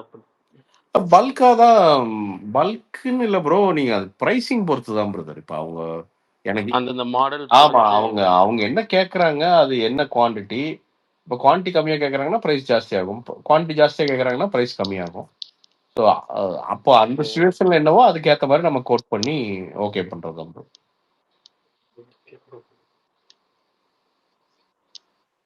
ப்ரோ பிரசாந்த் ப்ரோ இந்த யூடியூப்ல இந்த டெக் கம்யூனிட்டின்னு சொல்லிட்டு இப்ப எவ்வளவு ஸ்கேம் பண்ணிட்டு இருக்காங்க, அது போயிட்டு இருக்கு பாத்தீங்களா? தெரியல ப்ரோ, பார்த்த ஏதாவது ஃபோன் வாங்குறது ஏதாவது ரிவ்யூ பிரச்சனை அப்படின்ட்டு. நம்ம ரிவ்யூல கூட அது பஞ்சாயத்து இருக்க மாட்டேங்க. அது பாத்தீங்களா? இல்ல ப்ரோ, ப்ரோ இல்ல அது பெய்ட் ரிவ்யூனா பெய்ட் ரிவ்யூன்னு நீங்க சொல்றதுக்கே நிறைய பேர் சொல்றாங்க, கலாய்க்கிறாங்க, ஓகே. ஆனா இவங்க பெய்ட் ரிவ்யூன்னு சொல்லாம நான் இந்த போனை யூஸ் பண்ணேன், நான் சொல்றேன் இந்த போன் ஒர்த்து தான் அப்படின்னு சொல்லிட்டு பெய்ட் ரிவ்யூ வந்து ஸ்கேம் பண்றாங்க. அது வந்து அவங்க வந்து ப்ரொடக்ஷன் அத பத்தி பாத்தீங்களா இல்லையா? வந்து அவ்வளவு காசு ப்ரோ நான் நம்பர் 1 4 கேமரா அந்த லைட் அதாவது பேமெண்ட் வாங்கிட்டு அத ஒத்துக்காம அது ஒர்த்து தான், அது செமையா இருக்கு, நான் யூஸ் பண்ணிருக்கேன், நீ வாங்கு அப்படின்னு சொல்லிட்டு ஸ்கேம் பண்றாங்க. அதுக்கு மார்க்கெட்டிங் பண்ணிட்டு போயிடலாமே. அந்த போன் மார்க்கெட்டிங் பண்றேன்னு சொன்னா முடிஞ்சது, அவ்வளவுதானே. அப்படி சொன்னா மணி வேல்யூ கம்மியா வந்தா கம்மியா வாங்கிக்க, அளவா வாங்கிக்க, அவ்வளவுதான். இதுல என்ன இருக்கு? அதான் ப்ரோ, உண்மையை சொல்லிட்டு போயிடலாம்ல. என்ன இருக்கு இப்ப? நான் இந்த போனை நான் மார்க்கெட் பண்றேன் அப்படின்னு சொல்லிட்டு மார்க்கெட் பண்ணிட்டு போயிடலாம்ல. அதுக்கு என்ன அதுல என்ன இருக்குங்க? இன்னொன்னுங்க, ஆனா அவங்க வந்து இன்னொன்னுங்க, நம்மளையும் போட்டுனுங்க. இப்போ நான் ஒரு படத்தை ரிவ்யூ பண்றேன்னா அது யாரு நீங்க சீரியஸா எடுத்துக்கிறீங்க? ஓகே, இவனோட ஒப்பீனியன் இது, ஓகே. இன்னொருத்தர் இவனோட ஒப்பீனியன் இது, ஓகே. எல்லாம் கலந்து பேசிதான் ஒரு படத்துக்கு போறீங்க, கரெக்டுங்களா? ஒரு ரிவ்யூ பார்த்துட்டுலாம் யாரும் படத்துக்கு போறது இல்லை, என்னங்க. இப்ப என் ரிவ்யூ எப்படி இருக்குன்னு எல்லாத்துக்குமே தெரியும். நான் போய் எதையும் அடிக்க மாட்டேன், பிளஸ் மைனஸ் சொல்லிட்டு நான் பாட்டு கிளம்பி போயிட்டே இருப்பேன். நான் அவ்வளவுதான். இவ்வளவுதான் நம்ம ரிவ்யூ, நம்ம மீட்டர் தான். ஏன்னா நாம பெரிய லாடு கிடையாது. ஒரு படத்தோட சக்சஸ் ஃபெயிலியரை முடிவு பண்றதுக்கு நாம பெரிய லாடு கிடையாதுங்கிறது எனக்கு கிளியரா தெரியும். ஸோ என்னோட லிமிட்ஸ் எனக்கு தெரியும். நான் என் வேலையை பார்த்துட்டு போயிட்டே இருப்பேன். நான் என்னைக்கு வந்து நான் சக்சஸ் ஃபெயிலியரை முடிவு பண்றேன்னு எனக்கு திமிரு வருதோ அன்னைக்கு வந்து நான் தோக்குறேன்னு அர்த்தங்க. அவ்வளவுதான். ஸோ ப்ரோ உங்க ரிவ்யூல அந்த KGF 2 ரிவ்யூலாம் வந்து என்ன சொல்றது, எலிவேஷன் ப்ரோ, அது வேற லெவல். அதெல்லாம் பார்த்துட்டு அப்படியே உண்மையில அதை நீங்க அதை பேசும்போது உண்மையில அதை பார்க்கும்போது நண்பா, உண்மையில என்னோட வேலை என்ன தெரியுமா நண்பா? உண்மையா சொல்றேன், ஒரு ரிவ்யூரா வேலை என்ன தெரியுமா? கெட்ட படத்தை ரொம்ப கெட்டதுன்னு சொல்றது கூட என் வேலை கிடையாது. உண்மையாலுமே நல்ல படம்னா சமய நல்லதுன்னு சொல்லி ஒரு 5000 டிக்கெட் விற்க வைக்கிறது என் வேலை. ஏன்னா சினிமா நல்லா இருந்தா தான் நாம நல்லா இருப்போம். இப்போ இது பிரச்சனையே அதுதான். என்னன்னா இப்போ டெக் ரிவ்யூரோ எவனா இருக்கட்டும், அவன் அந்த போனுங்கெல்லாம் இருந்தா தான் இவன் இருப்பான். இல்லாட்டி இவனுக்கு சேனலும் கிடையாது, ஒன்றும் கிடையாது. அது என்னைக்கு நம்ம புரியுறோம். ஸோ எனக்கு என்னோட ஃபீல்டை பொறுத்த வரைக்கும் சினிமா நல்லா இருந்தா தான் நான் நல்லா இருப்பேன். அப்படிங்கிறப்போ நல்ல படத்தை சமயம் பாராட்டி அது டிக்கெட் வித்துனா தான் இண்டஸ்ட்ரி நல்லா இருக்கும். இண்டஸ்ட்ரி நல்லா இருந்தா தான் நான் ரிவ்யூ பண்றதுக்கு படங்கள் இருக்கும். இல்லை நான் எங்கே போய் வேணும் சொல்லிட முடியுமா? படம்லாம் இல்லைன்னா நான் வந்து ஒன்றும் கிடையாது, அதெல்லாம் கிடையாது. நம்ம அதனால தான் நம்ம சோறு சாப்பிட்றோம். அதுதான் உண்மை. இதே நான் பல வருஷமா சொல்லிட்டு இருக்கேன். ஸோ இதுதான் நீ பிடிச்சா ரிவ்யூ பாரு, இல்லைன்னா பார்க்காது, நோ ப்ராப்ளம்ஸ். அதெல்லாம் ஒன்றும் பிரச்சனை இல்லை. நான் ஒன்றும் அவ்வளோ பெரிய அப்பாட்டக்கெல்லாம் கிடையாது. நான் வந்து அப்படியே ஜட்ஜ் பண்ணி அப்படியே என்னாலதான் அது படம் வந்து பார்த்தீங்கன்னா ஆனால் என்னால் நல்ல படத்துக்கு 5000 டிக்கெட் நிறைய படம் வித்துருக்கு. நான் அதை வந்து ரொம்ப பெருமையாக சொல்லிக்கணும். நான் எந்த படத்தையும் கெடுக்கணும்னு நான் மனசார நினைச்சதே கிடையாது. அது எவ்வளோ மோசமான படம் இருந்தாலும் அது ஓடக்கூடாதுன்னு நான் நினைச்சதே கிடையாது. ஆனால் நல்ல படம் நிறையா என்னால் எச்சா டிக்கெட் வித்துருக்குங்கிற என்னால் பெருமையாக சொல்லிக்க முடியும். என்னோட வேலையை அதான் நான் நினைக்கிறேன். அந்த படத்தை ப்ரொமோட் பண்ணுறதா என் வேலையை நான் நினைக்கிறேன். ஒரு மெய்யனகனை கொண்டு போய் ஆடியன்ஸ் கிட்ட சேர்க்கறதா என்னோட வேலையை நான் நினைக்கிறேன். ஒரு பாட்டில் ராதாவை கொண்டு போய் ஆடியன்ஸ் கிட்ட சேர்க்கறதா என்னோட வேலையை நான் நினைக்கிறேன். ஒரு குடும்பஸ்தனை கொண்டு போய் அதில் ஒரு 500 டிக்கெட் விற்க வைக்கிறதா என்னோட வேலையை நான் நினைக்கிறேன். ஏன்னா சினிமாவில் ஒருத்தன் நான், என்னை நம்பி எனக்கு ரோல் தர்றாங்க, நடிக்க வைக்கிறாங்க, விளம்பரம் தர்றாங்க, ஏதோ ஒரு நிறைய வகையில் என்னை சப்போர்ட் பண்ணுறாங்க. அதனால தான் நீங்கள்லாம் கூட இருக்கீங்க. அப்போ நம்ம என்ன, நமக்கு சோறு போடுற அம்மாவுக்கு வந்து பார்த்தீங்கன்னா அந்த அம்மா கழுத்தை வந்து அறுத்துடக்கூடாது இல்லைங்களா? அதை நம்ம பண்ணவே நம்ம மனசாட்சிக்கு நேர்மையாக இருந்துப்போம், அவ்வளோதான். நம்ம மற்றவனெல்லாம் விட்டுறலாம், நம்ம மனசுக்குன்னு ஒரு நேர்மை இருக்கணும், குறைஞ்சபட்ச நேர்மை. குறைஞ்சபட்ச நேர்மை இருந்தா போதும், அவ்வளவுதான். ரொம்ப பெருசாலாம் வேண்டியது. சூப்பர் ப்ரோ, கரெக்டாக நீங்கள் ரொம்ப கரெக்டாக சொன்னீங்க.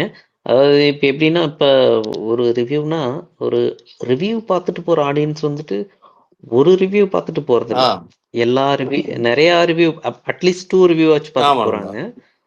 ஸோ நீங்கள் சொன்னது கரெக்டான விஷயம். அதில் வந்து பிரசாந்தோட ரிவ்யூ மட்டும் பார்த்துட்டு போகிற ஆடியன்ஸ்னா ரொம்ப மீன் அது வந்து ரொம்ப ரேர் தான். ஐதர் அவன் வந்துட்டு மூவிக்கு நான் போயே ஆகணும்னு போவான், இல்லைன்னா வந்துட்டு பிரசாந்தையும் பார்ப்பேன், ப்ளூ சட்டையும் பார்ப்பேன் அப்படின்னு பார்த்துட்டு தான் போவாங்க. அவன் மேக்ஸிமம் என்னோட ரிவ்யூ யாரு பார்ப்பாங்க அப்படின்னா, இப்ப நல்ல படம் வந்திருக்கு அப்படின்னா, ஓ இவன் என்ன நல்லா சொல்றான் அப்படின்னு பார்ப்பாங்க. பார்த்துட்டு ஓ இவ்வளவு நல்லா இருக்கா, ரைட்டு போய் பார்ப்போம் அப்படின்னு போவாங்க. அவ்வளவுதான். இன்னொன்னு, எனக்கு அந்த ரியாலிட்டி தெரியும் பிரதர். என்னோட ரிவ்யூ பாட்டெல்லாம் ஒரு படத்தை முடிவு பண்றதுல அந்த ரியாலிட்டி எனக்கு நல்லா தெரியும். என் வேலை செய்வோம், இது இருக்கிற வரைக்கும் இந்த வேலையை செய்வோம். இது எப்போ போகணும்னு கூட எனக்கு தெரியாது, டு பி ஆனஸ்ட். இது இப்படியே வந்து வாழ்நாள் ஃபுல்லா அது கூட நான் அப்படியெல்லாம் நம்பல. இது என்னைக்கு வேணா கைவிட்டு போனாலும் போகும், அதுக்கும் நான் ரெடி. நான் ரியாலிட்டிக்கு ரெடி. நான் அப்படி போகிற பட்சத்துல கண்டென்ட்டை மாத்தி வேற ஏதோ ஒரு வேலை பண்ண வேண்டியதா, இன்டர்வியூஸ் மெயின் ஸ்ட்ரீமா பண்ண வேண்டியதா, இல்லை பாட்காஸ்ட் மெயின் ஸ்ட்ரீமா பண்ண வேண்டியதா, வேற ஏதாவது கண்டென்ட்டை ஃபர்ஸ்ட் நம்ம ஜீரோல இருந்து ஆரம்பிச்சோம்ல அந்த மாதிரி ஆரம்பிக்க வேண்டியதா. ஸோ அது எனக்கு அந்த ஃபைட்டிங் ஸ்பிரிட் இருக்கு நண்பா. நான் என்னைக்கும் நம்ம சண்டை போட்டு மேலே வந்துடுவோங்கிற நம்பிக்கை இருக்கு எனக்கு. ஸோ அதனால நாம இவ்வளவுதான். நம்ம யாரையும் நாம பெருசா ஏமாத்துறதெல்லாம் கிடையாது. நாம போயிட்டு ஏதோ அந்த பிளஸ் மைனஸ் தான் எல்லா படத்துக்கும் சொல்றோம் நம்ம, அவ்வளவுதான். ஸோ மேக்ஸிமம் ஏமாத்தக்கூடாதுன்னு தான் நான் நினைப்பேன். ஆனா ப்ரோ ஒரு சில படத்தோட உங்க ரிவ்யூ ரொம்ப நல்லா இருக்கும். வரோம். Thank you bro. ஆனா நீங்க அந்த ஒரு மாடுலேஷன் பண்ணுவீங்களா அந்த வாய்ஸ்ல, அதெல்லாம் உண்மையிலேயே சூப்பரா இல்ல. அது ஒரு ஜாலி அதான் ப்ரோ. எனக்கு என்னன்னா பேசிக்லி என்னன்னா பிரதர், மகிழ்வித்து மகிழ், அவ்வளவுதான். அவ்வளவுதான். எல்லாத்தையும் ஹாப்பி பண்ணி நீயும் சந்தோஷமா இரு. நீ துன்பத்தை பரப்புனேன்னா உனக்கு துன்பம் தான் வரும். நான் ரீசெண்ட் இயர்ஸா நீங்க பாத்தீங்கன்னா என்னோட நிறைய மாற்றம் நீங்க பார்த்திருப்பீங்க. பெரிய சண்டைக்கெல்லாம் போக மாட்டேன்.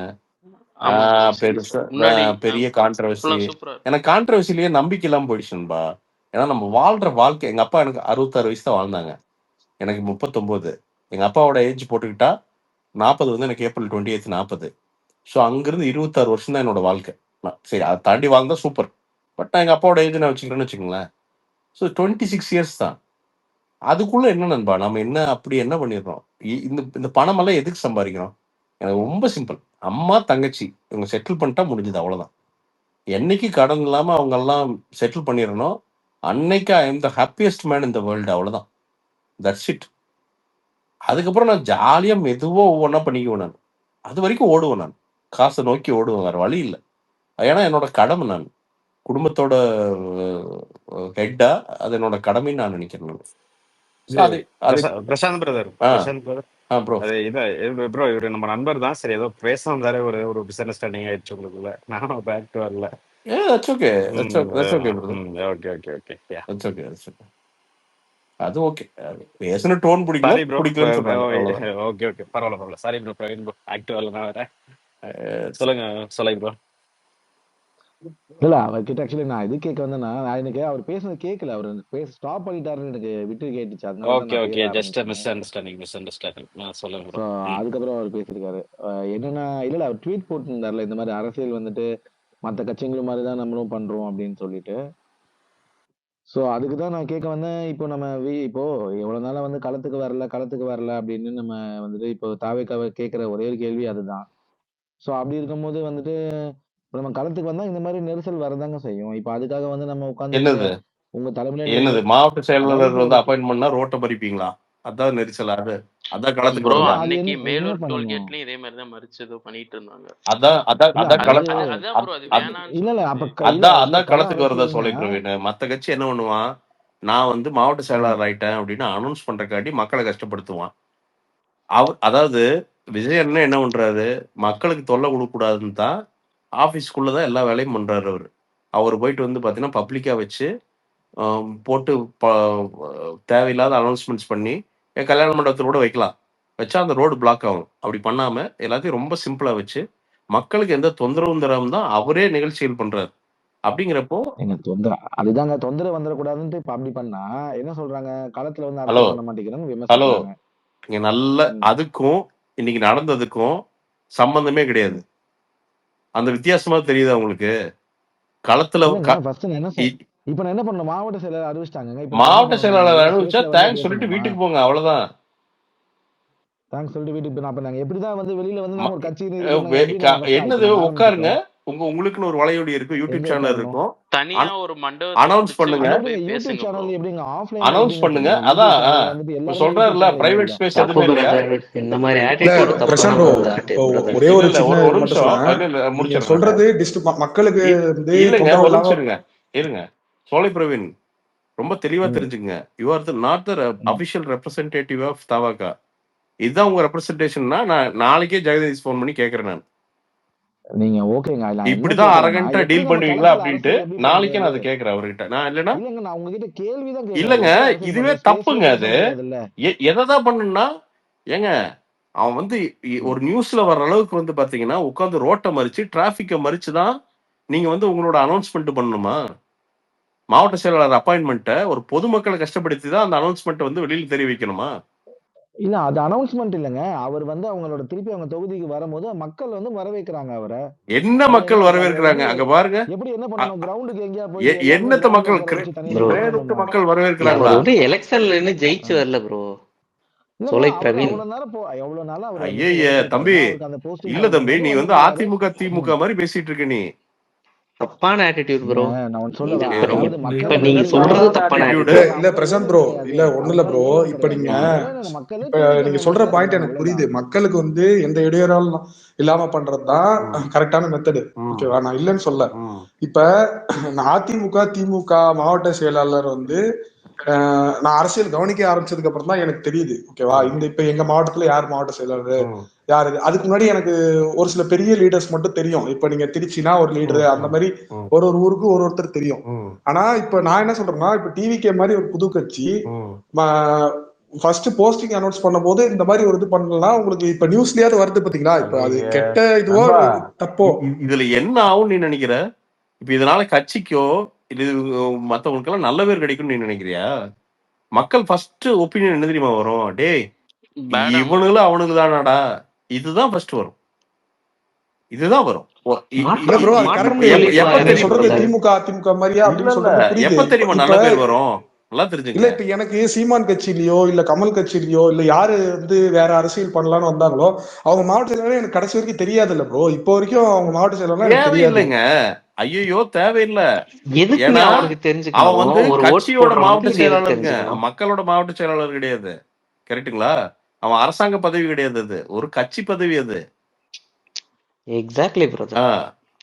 அப்போ கட்சி பதவியை போய் நீங்க வந்து அனௌன்ஸ் பண்ண வேண்டிய அவசியம் என்ன? நீங்க அது வந்து நீங்க செயல்கள் மூலமா பண்ணுங்க. நீங்க எப்ப தெரியுமா அப்போ எப்ப தெரியுமா சூப்பரா தெரியும்? நீங்க ஒரு சிம்பிளான லைஃப் வாழ்ந்து, இப்ப கம்யூனிஸ்டுகளே சில எம்எல்ஏக்கெல்லாம் அட்டகாசமா வாழ்றாங்க. அந்த மாதிரி உங்களுக்கு ஒரு பதவி கொடுத்துட்டாங்க.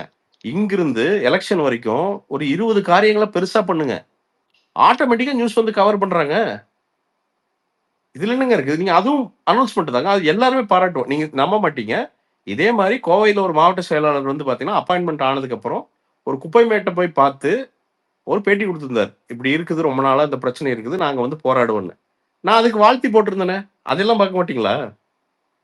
அதுதான் ஒரு மாவட்ட செயலாளரோட வேலை. ஒரு மாவட்ட செயலாளரோட வேலை வந்து ரோட்டில் நடுவில் நின்றுக்கிட்டு பூ கொட்டிட்டு நான் தான் பெரிய டானுன்னு காட்டுறதெல்லாம் கிடையாதுங்க.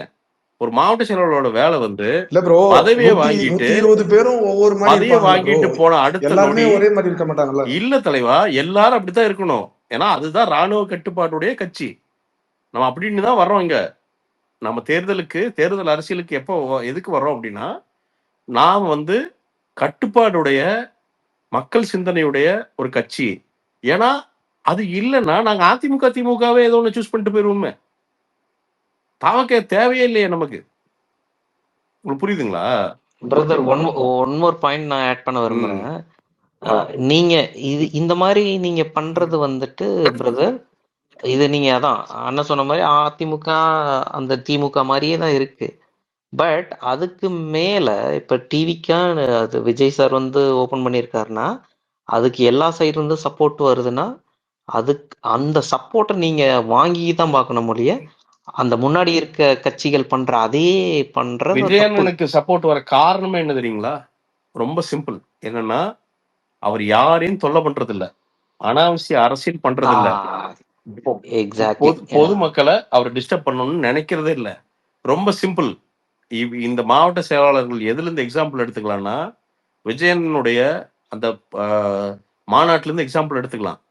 அன்னைக்கு வந்து தமிழ்நாட்டுல பெரிய நியூஸ் ஆகும்னு அவர் நினைச்சிருந்தாருன்னா ரொம்ப ரொம்ப சிம்பிள். அவங்க வீட்டுல இருந்து அந்த மாநாட்டு மேடைக்கு அன்னைக்கு கார்ல புறப்பட்டு காலையில இருந்து சீனை போட்டு பூவை தூவ வச்சு ஒரு பில்டப் கொடுத்துருக்கலாம். ஆனா அவர் அது பண்ணவே இல்லை. அவருக்கு நல்லா தெரியும் இப்படி பண்ணா மக்கள் மாளாத சிரமத்துக்கு உள்ளாவாங்க அப்படின்னு நினைச்சிட்டு அவர் என்ன பண்ணாருன்னா அதுக்கு முந்தின நாளோ இல்லை அன்னைக்கு காலையிலேயே போய் அங்க போய் கேரவன்ல தங்கிட்டார். யாருக்குமே சொல்லாம போய் கேரவன்ல தங்கி ஆரம்பிச்சுன்னே டக்குன்னு உள்ள போனார். அதுதான் அவருடைய பண்பு. அப்போ அவரை வந்து கடைபிடிச்சு வர்ற இந்த மாவட்ட செயலாளர்லாம் எப்படி இருக்கணும்? ஃபர்ஸ்ட் மக்களுக்கு இடையூறு ஆகுதா இல்லையா இதைத்தான் யோசிக்கணும் அவன். ப்ரோ அது கரெக்ட் ப்ரோ. அது இடையூறு இல்லாம பாத்துக்கணும். இப்ப நம்ம தனியா ஒரு ஏதாவது ஒரு நண்பா இடத்துல நம்ம நான் இது என்ன நண்பா நீங்க நல்லா தெரிஞ்சுக்கணும்பா. என்னைக்குமே டு நாட் டிஃபெண்ட் த அன்டிஃபெண்டபிள். ஒண்ணு தப்புங்க சரி பண்ணிடுறோம் அவ்வளவுதான். இங்க யாருமே மக்கள் கோச்சிக்கலாம் மாட்டாங்க. ஏன்னா நீங்க வந்து ஒரு புது கட்சி. நீங்க ஒன்றும் மணல் திருடல, மலையில கொள்ளையடிக்கல, நீங்க வந்து மக்களை கஷ்டப்படுத்தல, எதுவும் பண்ணல. ஒரு சின்ன தவறுகள்லாம் இருக்கு, சரி பண்ணிக்கிறேங்க அப்படின்ட்டு டக்குன்னு சரி பண்ணுங்க அவ்வளவுதான். சரி பண்ணி மாத்தி முன்னாடி போங்க, அதுதான் கரெக்ட். ஏன்னா இதெல்லாம் வந்து கரெக்ட் ப்ரோ. நீங்க சொல்றதை அக்செப்ட் பண்ணிக்கிறேன். இப்ப நான் வந்து திருப்பி என்னன்னா எங்க தெருவுல நான் இப்ப ஓட்டு கேக்குறேன்னு வச்சுக்கீங்களா, இப்ப ஓட்டு திருப்பி சொல்றேங்க, அதற்கான நியாயத்தை தான் நீங்க சொல்ல வர்றீங்க. அதெல்லாம் இல்ல ப்ரோ, தெரியுங்க. நான் அது நியாயமே சொல்ல. இது இன்னொரு டாபிக். இப்ப நான் இது சொல்றேன், இது மக்கள்கிட்ட இருக்க பார்வை, அது மட்டும் சொல்றேன் உங்ககிட்ட. இப்ப எங்க தெருவுல வந்து நான் இப்ப உள்ளாட்சி தேர்தலுக்கு எல்லாம் வேலை செஞ்சிருக்கேன். அப்புறம் வந்து பூத்துல எல்லாம் உட்காந்துருக்கேன். அதனால சொல்றேன் நானு. இப்ப எங்க தெருவுல நான் போய் இப்ப எங்க கட்சிக்காக ஓட்டு கேட்கறேன்னு வச்சுக்கீங்களேன், நான் வந்து சில பேர்கிட்ட கேட்டேன். ஒரு 50 ஏஜ் 40 ஏஜ் அந்த மாதிரி இருப்பாங்களா, இப்ப எங்க அப்பா அம்மா வயசு அந்த மாதிரி இருப்பாங்களா, அந்த மாதிரி உங்கள்கிட்ட போய் கேட்கும் போது என்னப்பா விஜய் எல்லாம் பேசுறாரு அந்த மாதிரி எல்லாம் சொல்லியிருக்காங்க. ஓகேவா, இப்ப யாருப்பா மாவட்ட செயலாளரு, கட்சி பேசே யாருன்னே தெரியலையப்பா அப்படின்னு கேக்குறாங்க. ஓகேவா, அவங்களுக்குள்ள என்ன தாட் இருக்குன்னு நான் சொல்லுமா, அவங்களுக்குள்ள அவங்க மாவட்டத்தில் தெரிஞ்சவரை நாளைக்கு போய் அவர்கிட்ட போயிட்டு எனக்கு ஏதாவது பண்ணி கொடுங்க, மனு கொடுங்க, அது அந்த மாதிரி அவங்க கேட்க என்ன பண்ணலாம் தெரியுமா? அவங்க வந்து அவரு யார அப்பாயின்மெண்ட் பண்றாரு சொல்றேன் பாருங்க, அதுக்கு வழி சொல்றேன் பாருங்க. நீங்க சொல்றது நியாயமானதுதான். ஓகே, ஒரு கட்சி நம்பிக்கையான கட்சி வருது, அவருடைய மாவட்ட செயலாளர் வந்து அப்பாயிண்ட் ஆயிருக்காரு. அப்போ வந்து அவர் வந்து மக்களுக்கான அறிமுகம் வேணும் அப்படின்னா அங்க போய் டோல்கேட்டை மறிக்காம என்ன பண்ணலாம் தெரியுமா? நம்ம எந்த மாவட்டத்துக்கு செயலாளர் ஆக்கியிருக்காங்கன்னு பார்த்துட்டு, இங்கிருந்து டைம் இருக்குது, 1 வருஷம் டைம் இருக்குதா, கொஞ்சம் கொஞ்சமா 3 பேர் ஒரே ஒரு வண்டி எடுத்துக்கங்க, போங்க, முக்கியமான இடங்கள்ல போய் மக்களை சந்திச்சு உங்களை அறிமுகப்படுத்திக்கங்க, சைலண்டா அறிமுகப்படுத்திக்கங்க.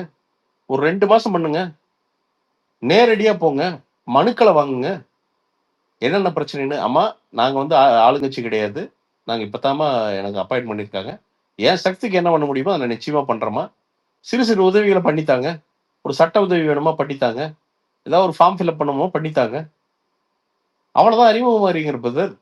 அதுக்கு வந்து நீங்க அறிமுகமாகறப்ப வந்து பாத்தீங்கன்னா நான் போய் டோல்கேட்டை மறிச்சு தான் வந்து நான் அறிமுகமாவேன்னா அது அப்படித்தான் எனக்கு மீடியா பப்ளிசிட்டி வேணும்னா கண்டிப்பா இல்லை. நீங்க ஒரு 10 நாள் நடைபயணமாவே போய் ஒரு மாவட்ட செயலாளர் போய் தன்னோட தொகுதி மக்களுக்கு வந்து அறிமுகப்படுத்திக்கிறாருன்னா ஆட்டோமேட்டிக்கா புதிய தலைமுறையும் பாலிமரும் பின்னாடியே வருவான். இப்படியும் ஒரு மாவட்ட செயலாளரா அப்படின்னு வருவான். இதுதான் நாம் விரும்பிய மாற்றம்னு பின்னாடி வருவான். ஏங்க நடந்து போறீங்கன்னு கேட்பான். இல்லைங்க, மக்களை தொந்தரவு பண்ணக்கூடாது, நான் மக்கள்கிட்ட போய் நான் அறிமுகமாகறேன், எங்க தளபதி வழியில் நான் போறேன் அப்படின்னா ஆட்டோமேட்டிக்கா வந்து அவன் கவர் பண்றான். அது இன்னும் ஆர்கானிக்கா சூப்பரா கவர் ஆகுமேங்க. ஆர்ப்பாட்டம் எதுக்கு? நீங்க வந்து கிரேன்ல ஜேசிபில வந்து மண்டையில பூ எதுக்கு உழுகணும்? நீங்க அப்படி என்ன சாதனை பண்ணிட்டீங்க? இப்பதானே ஒரு போஸ்டுக்கு அப்பாயிண்டே ஆகிறீங்க, அந்த கட்சி வந்தே 1 வருஷம் தானே ஆகுது. நம்ம என்ன அரிய சாதனை பண்ணிட்டோம்? என்ன மக்களுக்கு வந்து பல திட்டங்களை பண்ணிட்டோம்? எதுவும் பண்ணல. ஒண்ணுதான் பண்ண போறோம். பண்ணி அந்த மக்கள் வந்து கிரேனை கொண்டு வந்து பூவை போடணும், அவ்வளவுதான். ஏன்னா இது வந்து ஒரு சம்பாதிக்கிற பொசிஷன் இல்ல. ஏன்னா மற்ற கட்சிக்கெல்லாம் சம்பாதிக்கிற பொசிஷன், மாவட்ட செயலாளர்கள் சம்பாதிக்கிற ஒரு பொசிஷன், இது சம்பாதிக்கிற பொசிஷன் கிடையாது இல்லையா? அப்படி ஒரு நினைப்புல அவங்க பண்றாங்க அப்படின்னா இது இன்னொரு கட்சி, அவ்வளவுதான். ரொம்ப சிம்பிள். அப்ப இது கிட்டத்தட்ட தளபதி பேரையே கெடுக்கிற மாதிரி. அதுதான் பிரதர். நான் இப்ப சேலத்துல ஒரு ஆள் பாக்குறேன், கிரேனை வச்சுட்டு வந்து பாத்தீங்கன்னா ஒரு கிரேன் ஃபுல்லா பூ வச்சு மண்டையில போட்டுருக்காங்க. இது மதுரையில நான் என்ன பண்ணிட்டு, நீ என்ன சாதனை பண்ணிட்டோம் மண்டையில பூ போடுற அளவுக்கு? ப்ரோ பிரசாந்த் ப்ரோ, ஒரே ஒரு பாயிண்ட் நான் ஆட் பண்ணிக்கிறேன். அதாவது ஒரு டிவிகே ஃபேனா வந்துட்டு, டிவிகே தொண்டரா வந்துட்டு உங்களுக்கு வந்து இது ஒரு மாஸ் சாரி ப்ரோ, சொல்லுங்க. ப்ரோ மியூட் திடீர்னு ஆயிடுச்சு மியூட் நெட். பண்ணிட்டாங்க. அதான் சாரி சொல்லுங்க. சாரி. என்ன ஒரு டிவிகே ஃபேனா தொண்டரா வந்துட்டு இது வந்து ஒரு மாசா ஃபீல் ஆகலாம். But at the same time common பீப்புளா இருந்து யோசிச்சு பாருங்க. ஏன்னா இப்போ உங்களுக்கு காமன் பீப்புளோட சப்போர்ட் அதிகம் இருக்கு. தயவு செஞ்சு அதை புரிஞ்சுக்குங்க. பட் விஜய் சாரோட ரொம்ப ஃபேன் அவங்க சிம்பிளா ஒரே மட்டும் ஒரு இல்ல, கால்குலேஷன் சொல்றேங்க. காமன் ஃபேனோட இது மதுரை இருக்கு. வாயில்ல காமன் ஃபேனோட அன்னைக்கு இது இருக்கு அந்த உங்களுக்கு. மாவட்ட செயலாளர் கொண்டாட்டத்துல அன்னைக்கு நின்ன வாகனங்கள் குறைஞ்சது ஒரு 300 வாகனம் நின்றுருக்கும். அதுல குறைஞ்சது ஒரு 100 வாகனத்துல ஒரு 2 பேரா வந்திருப்பான். 200 பேர். அவன் எல்லாரும் மைண்ட் வாய்ஸ் டேய் இவனுல அவன் தானான்ட்டு அங்கிருந்து போய் 4 பேருக்கு சொல்லியிருப்பான். எக்ஸாக்ட்லி ப்ரோ, போய் சொல்லி ஒரு 1000 பேத்துக்கு அது போய் சேர்ந்திருக்கும். டேய் இவனுங்களாடா மறிச்சிட்டு ஆடிட்டு இருந்தானுடா, டேய் இவனுங்களும் அவனுங்களே தான்டா. அவ்வளவுதான். அந்த பேர் வந்ததுன்னா முடிஞ்சது கட்சி. இது விஜய்க்கே பிடிக்காது ப்ரோ, அவருக்கே பிடிக்காது இது. இந்த இல்ல மாதிரி வெளியே அதுதாங்க பண்றதெல்லாம். அவர் அண்ணனுடைய நான் அன்னைக்கு சொன்னதானே அந்த கட்சியோட ஆரம்ப கட்டத்துல சொன்னதுதான். அவர் வந்து சிம்பிளா நல்லா பண்ணணும்னு நினைப்பாங்க. இந்த கீழ் இருக்கிறவனை மேய்க்கிறதுக்குள்ள அவர் உயிர் போயிரும். ஏன்னா கேட்கவே மாட்டானுங்க. அது இதுதான் திமுகலையும் இதுதான் பிரச்சனைங்க. உண்மையை நான் சொல்றேன். ஏன்னா திமுக இப்போ உதயநிதி இருக்காருன்னா அவர் 100% மக்களுக்கு கெடுதல் பண்ணணும்னு நினைக்க மாட்டா. அப்படி நிறைய நல்லது பண்ணணும்னு நினைப்பாங்க. கீழே எவனும் கேட்க மாட்டாங்க. அவன் அப்பாவா அது அவன் ஒரு மூட்ல இப்ப என்னன்னா அப்பான்னா அரசியல் படுத்தணும், கூப்பிடணும், மாவட்ட செயலாளர் கூப்பிட்டு சுழுக்கு எடுக்கணும், உட்காடுறாங்கணும், உட்காந்து மக்களுக்கு போய் சேர்ற என்னடா பண்ணிட்டு இருக்கீங்கன்னு கூப்பிட்டு அதை டீசெண்டா டிப்ளமேட்டிக்கா சுழுக்கு எடுத்து அவனுக்கு வந்து இந்த கட்சி வந்து நாம எப்படி வந்து மக்கள்கிட்ட அணுகணும் அப்படிங்கிறதுக்கான லெசன் எடுக்கணும் சீரியஸா. இதெல்லாம் மண்ணாதான் அரசியல் மாற்றம் வருங்க. இல்லாட்டி எல்லாம் அண்ட் இன்னொன்னுங்க, அரசியலுங்கிறதெல்லாம் வந்து எடுத்தம் கௌத்தம் தான் ஆணாகப்பட்ட சிரஞ்சீவியை பார்த்தது இருக்குது. நம்ம திடீர்னுலாம் வந்து பாத்தீங்கன்னா எடுத்தம் ஆட்சியை பிடிச்சலாம் அரசியல் அப்படி அரசியல் பிசினஸ் எதுவுமே சரிங்க. இன்ஸ்டன்ட் சக்சஸ் எல்லாம் எதுலையுமே வந்துடாது. நின்று விளையாடணுங்க. இதுல 1000 பிரச்சனை வரும். 2026 என்ன நடக்க போனா 2026 தான் தெரியும். அன்னைக்கு வெற்றி வர்றதை விட தோல்வி வந்தாதான் இன்னும் ஸ்ட்ராங்கா வேலை செய்யணுங்க. அதுதான் அரசியல். ஏன்னா அரசியல் அப்படிதான் டெஸ்ட் பண்ணி தான் உங்களுக்கு வந்து பதவிகளை தரும். தமிழக மக்கள் வந்து இன்னைக்கு வரைக்கும் தமிழக மக்களோட சரித்திரத்தில் எடுத்துட்டோம்னா அவ்வளவு சீக்கிரமெல்லாம் அசால்ட்டெல்லாம் ஒருத்தரை தூக்கி தலைமை பொறுப்புக்கெல்லாம் உட்கார வைக்கவே மாட்டாங்க. ஆனாகப்பட்ட ஸ்டாலின் ஐயா நீங்க 1000 குறைகள் சொல்லுங்க, நிறைகள் சொல்லுங்க. அவர் கிட்டத்தட்ட 40 வருட அரசியல் அனுபவத்துக்கு அப்புறம் தான் அவர் வந்து முதல்வராக உட்கார்ந்தார். ஜெயலலிதா அம்மா எல்லாருமே, கலைஞர் ஐயா எல்லாருமே அவங்கவுங்களுக்கான மிகப்பெரிய அனுபவத்துக்கு அப்புறம் தான் அவங்களுக்கு அந்த தலைமை பொறுப்பு வந்துச்சு. அப்படி வந்து தப்பு பண்ணாங்கன்னா உடனே அடிச்சு உட்கார வச்சிடறாங்க மக்கள். ஒரு திமுக வந்து 2006 to 10 ஆடிச்சா அடிச்சு உட்கார விடாவணும்னு 10 வருஷம் உட்கார வச்சாங்க. பனிஷ்மெண்ட் அது. இப்ப திருப்பி டான்ஸ் ஆடுறாங்களா, திருப்பி அடிச்சாங்கன்னா திருப்பி 10 வருஷம் உட்கார வைப்பாங்க. இதுதான் தமிழக மக்கள். நீங்க அவனை மட்டும் ஏமாத்தவே முடியாது. தமிழக மக்களை நீங்க வந்து அவ்வளவு லேசா இட போட்டவே முடியாது நம்ம. அப்படிங்கிறப்போ இன்னைக்கு சோசியல் மீடியாவோட பெனிட்ரேஷன்ல அவ்வளவு ஷார்ப்பா மக்கள் கவனிச்சுட்டு இருக்கிறான். எல்லா ஆக்டிவிட்டிஸும் உங்களோட எல்லா ஆக்டிவிட்டிஸும் மக்கள் கவனிக்கிறான். அப்போ பொதுமக்களுக்கு இடையூறா போய் இந்த மாதிரி கொண்டாட்டங்கள் இருக்கும் போதுங்க அவன் என்ன நினைப்பான், அவன் என்ன பார்ப்பான், அவன் என்ன தாட் ஓடும், இதெல்லாம் ஜென்ரல் உங்களோட கெஸ்ட்கே விட்டுறேன் நான். அப்ப இதெல்லாம் மாத்தணுங்க. இதெல்லாம் மாத்தணும். கட்சியில உழைச்சவனுக்கு பதவி வழங்கணும். நிறைய பேருக்கு பதவி வழங்கிருக்கான், தப்பு சொல்ல. ஆனா கட்சிகள் ஒருத்தன் அடிப்படையா வந்து பாத்தீங்கன்னா ஃபேன் கிளப்ல இருந்து ஒரு 5 வருஷம் உட்காந்துருப்பான். அவன் தான் முதல் ப்ரியாரிட்டி எனக்கு தெரிஞ்சு. ஏன்னா அவன் உயிரை கொடுத்தவன். நம்ம யாருன்னே தெரியாதப்ப உயிரை கொடுத்தவன். அவனுக்கு தான் முதல் ப்ரியாரிட்டி, அவனுக்கு தான் முதல் பந்தி, அவனுக்கு தான் முதல் சாப்பாடு. நாளைக்கு கிட்டிஷ் பிரசாந்த் வந்து நான் கட்சியில சேர்றேன்னா என்னையெல்லாம் மதிக்கவே கூடாது. தம்பி நீ ரிவ்யூவரா அப்படி ஓரமா ஒதுங்குப்பா, இது கட்சிப்பா, இங்க எனக்கு ஆரம்பத்துல இருந்து யார் இருந்தாங்களோ அவங்களுக்கு தான் பதவி. நான் வர்றேன்னு உடனே தூக்கி எனக்கு ஒரு மாநில பதவி தந்தா அது மிகப்பெரிய தப்பு. அது மிகப்பெரிய தப்பு. ஆனா அவன் உழைச்சவன்லாம் அவன் என்ன எங்க போவான் பாவம். 15 வருஷம் 17 வருஷம் ஃபேன் கப்ல இருந்து அவன் எந்த நம்பிக்கையும் இல்லை. ஒரு தலைவனை பிடிச்சி அவன் உழைச்சிருக்கான். அப்ப யாருக்கு ப்ரியாரிட்டி தரணும், அவனுக்கா எனக்கா? நான் பாக்குறேன். நான் இந்த 2 வருஷமா இவர் வந்து ப்ராஸ்பெக்டா பெருசாயிருவாருன்னு, விஜயண்ணன் பெருசாயிருவாருன்னு நிறைய பேர் ஒட்டுண்ணி மாதிரி வந்து ஒட்டி இருக்கிறானுங்க. அவனெல்லாம் முதல்ல கட் பண்ணி தூக்கி வெளியே வீசணும். ஏன்னா ஆப்பர்ச்சுனிஸ்ட் தான் அவன்லாம். வந்து கட்சிக்கு நல்லது பண்ணணும் அப்படிங்கிறது இல்லை. நான் இது வரைக்கும் எனக்கெல்லாம் எந்த ஐடியாவும் கிடையாதுங்க தவாக்கு கூட வந்து ஜாயின். எனக்கு என்னன்னா நாம ஒரு கமெண்ட்ரியா இருப்பா, அவ்வளவுதான். ஏன்னா அது நம்மளது கிடையாது. எனக்கு விஜயண்ணா ரொம்ப பிடிக்கும், அவ்வளவுதான். அதோடதான் என்னோட இல்லை. அதுல உழைச்சவனுக்கு தான் அதோட அந்த கட்சியோட உரிமைங்க. அதுதான் நியாயம். யார் உழைச்சானோ, யார் 15 வருஷத்துக்கு முன்னாடி போஸ்டர் ஓட்டினானோ, யாரு 15 வருஷத்துக்கு முன்னாடி வந்து உட்காந்து அந்த ஃபேன் ஷோ டிக்கெட் ஆர்கனைஸ் பண்ணானோ, 20 வருஷமா ஃபேனா இருக்கானோ, அவனுக்கு தான் அது முன்னுரிமை. ஏன்னா அவன் தான் உழைச்சிருக்கான். நாம் என்ன பண்ணிருக்கோம்? சோ அதான் ப்ரோ, இவரு விக்னேஷ் தானே கேட்டாரு, இப்ப எங்க மாவட்ட செயலாளர் யாருன்னு தெரியல, அதனால நாங்க இப்படி இது பண்ணணும். இதே இப்ப இந்த மாநாட்டுக்கே வந்துட்டு விஜயனை வந்து நினைச்சிருந்தா நம்ம பொலிட்டிக்ஸ் டாபிக் பேசினா பேசிட்டே இல்ல தான் ப்ரோ, போறோம். இது பொலிட்டிக்ஸ் வேணா விடுங்க, ஃபன்னா பேசலாம். பொலிட்டிக்ஸ் பேசினா அதான் பேசினா இல்ல உங்க ஐடியாலஜி வேறையா இருக்கும், எங்க ஆமா ஐடியாலஜி ஆமா வேறையா அதான் இருக்கும். அதேதான். இல்ல ஐடியாலஜி இல்ல ஐடியாலஜி இல்ல பிரதர், இப்ப பிரதர் நம்ம ஐடியாலஜி பத்தி இல்ல இல்ல. பிரதர், இப்ப நம்ம ஒண்ணு சரி பேச டார்கெட் பேச இன்னொன்னு, நான் காலைல சொல்லுங்க நேரத்துல எந்திரிக்க வேண்டியது இருக்கு. நான் ரொம்ப நேரம் இங்க பேசிட்டேன். ஓகே ஓகே பிரதர், சரி நன்றி. வாங்க வாங்க.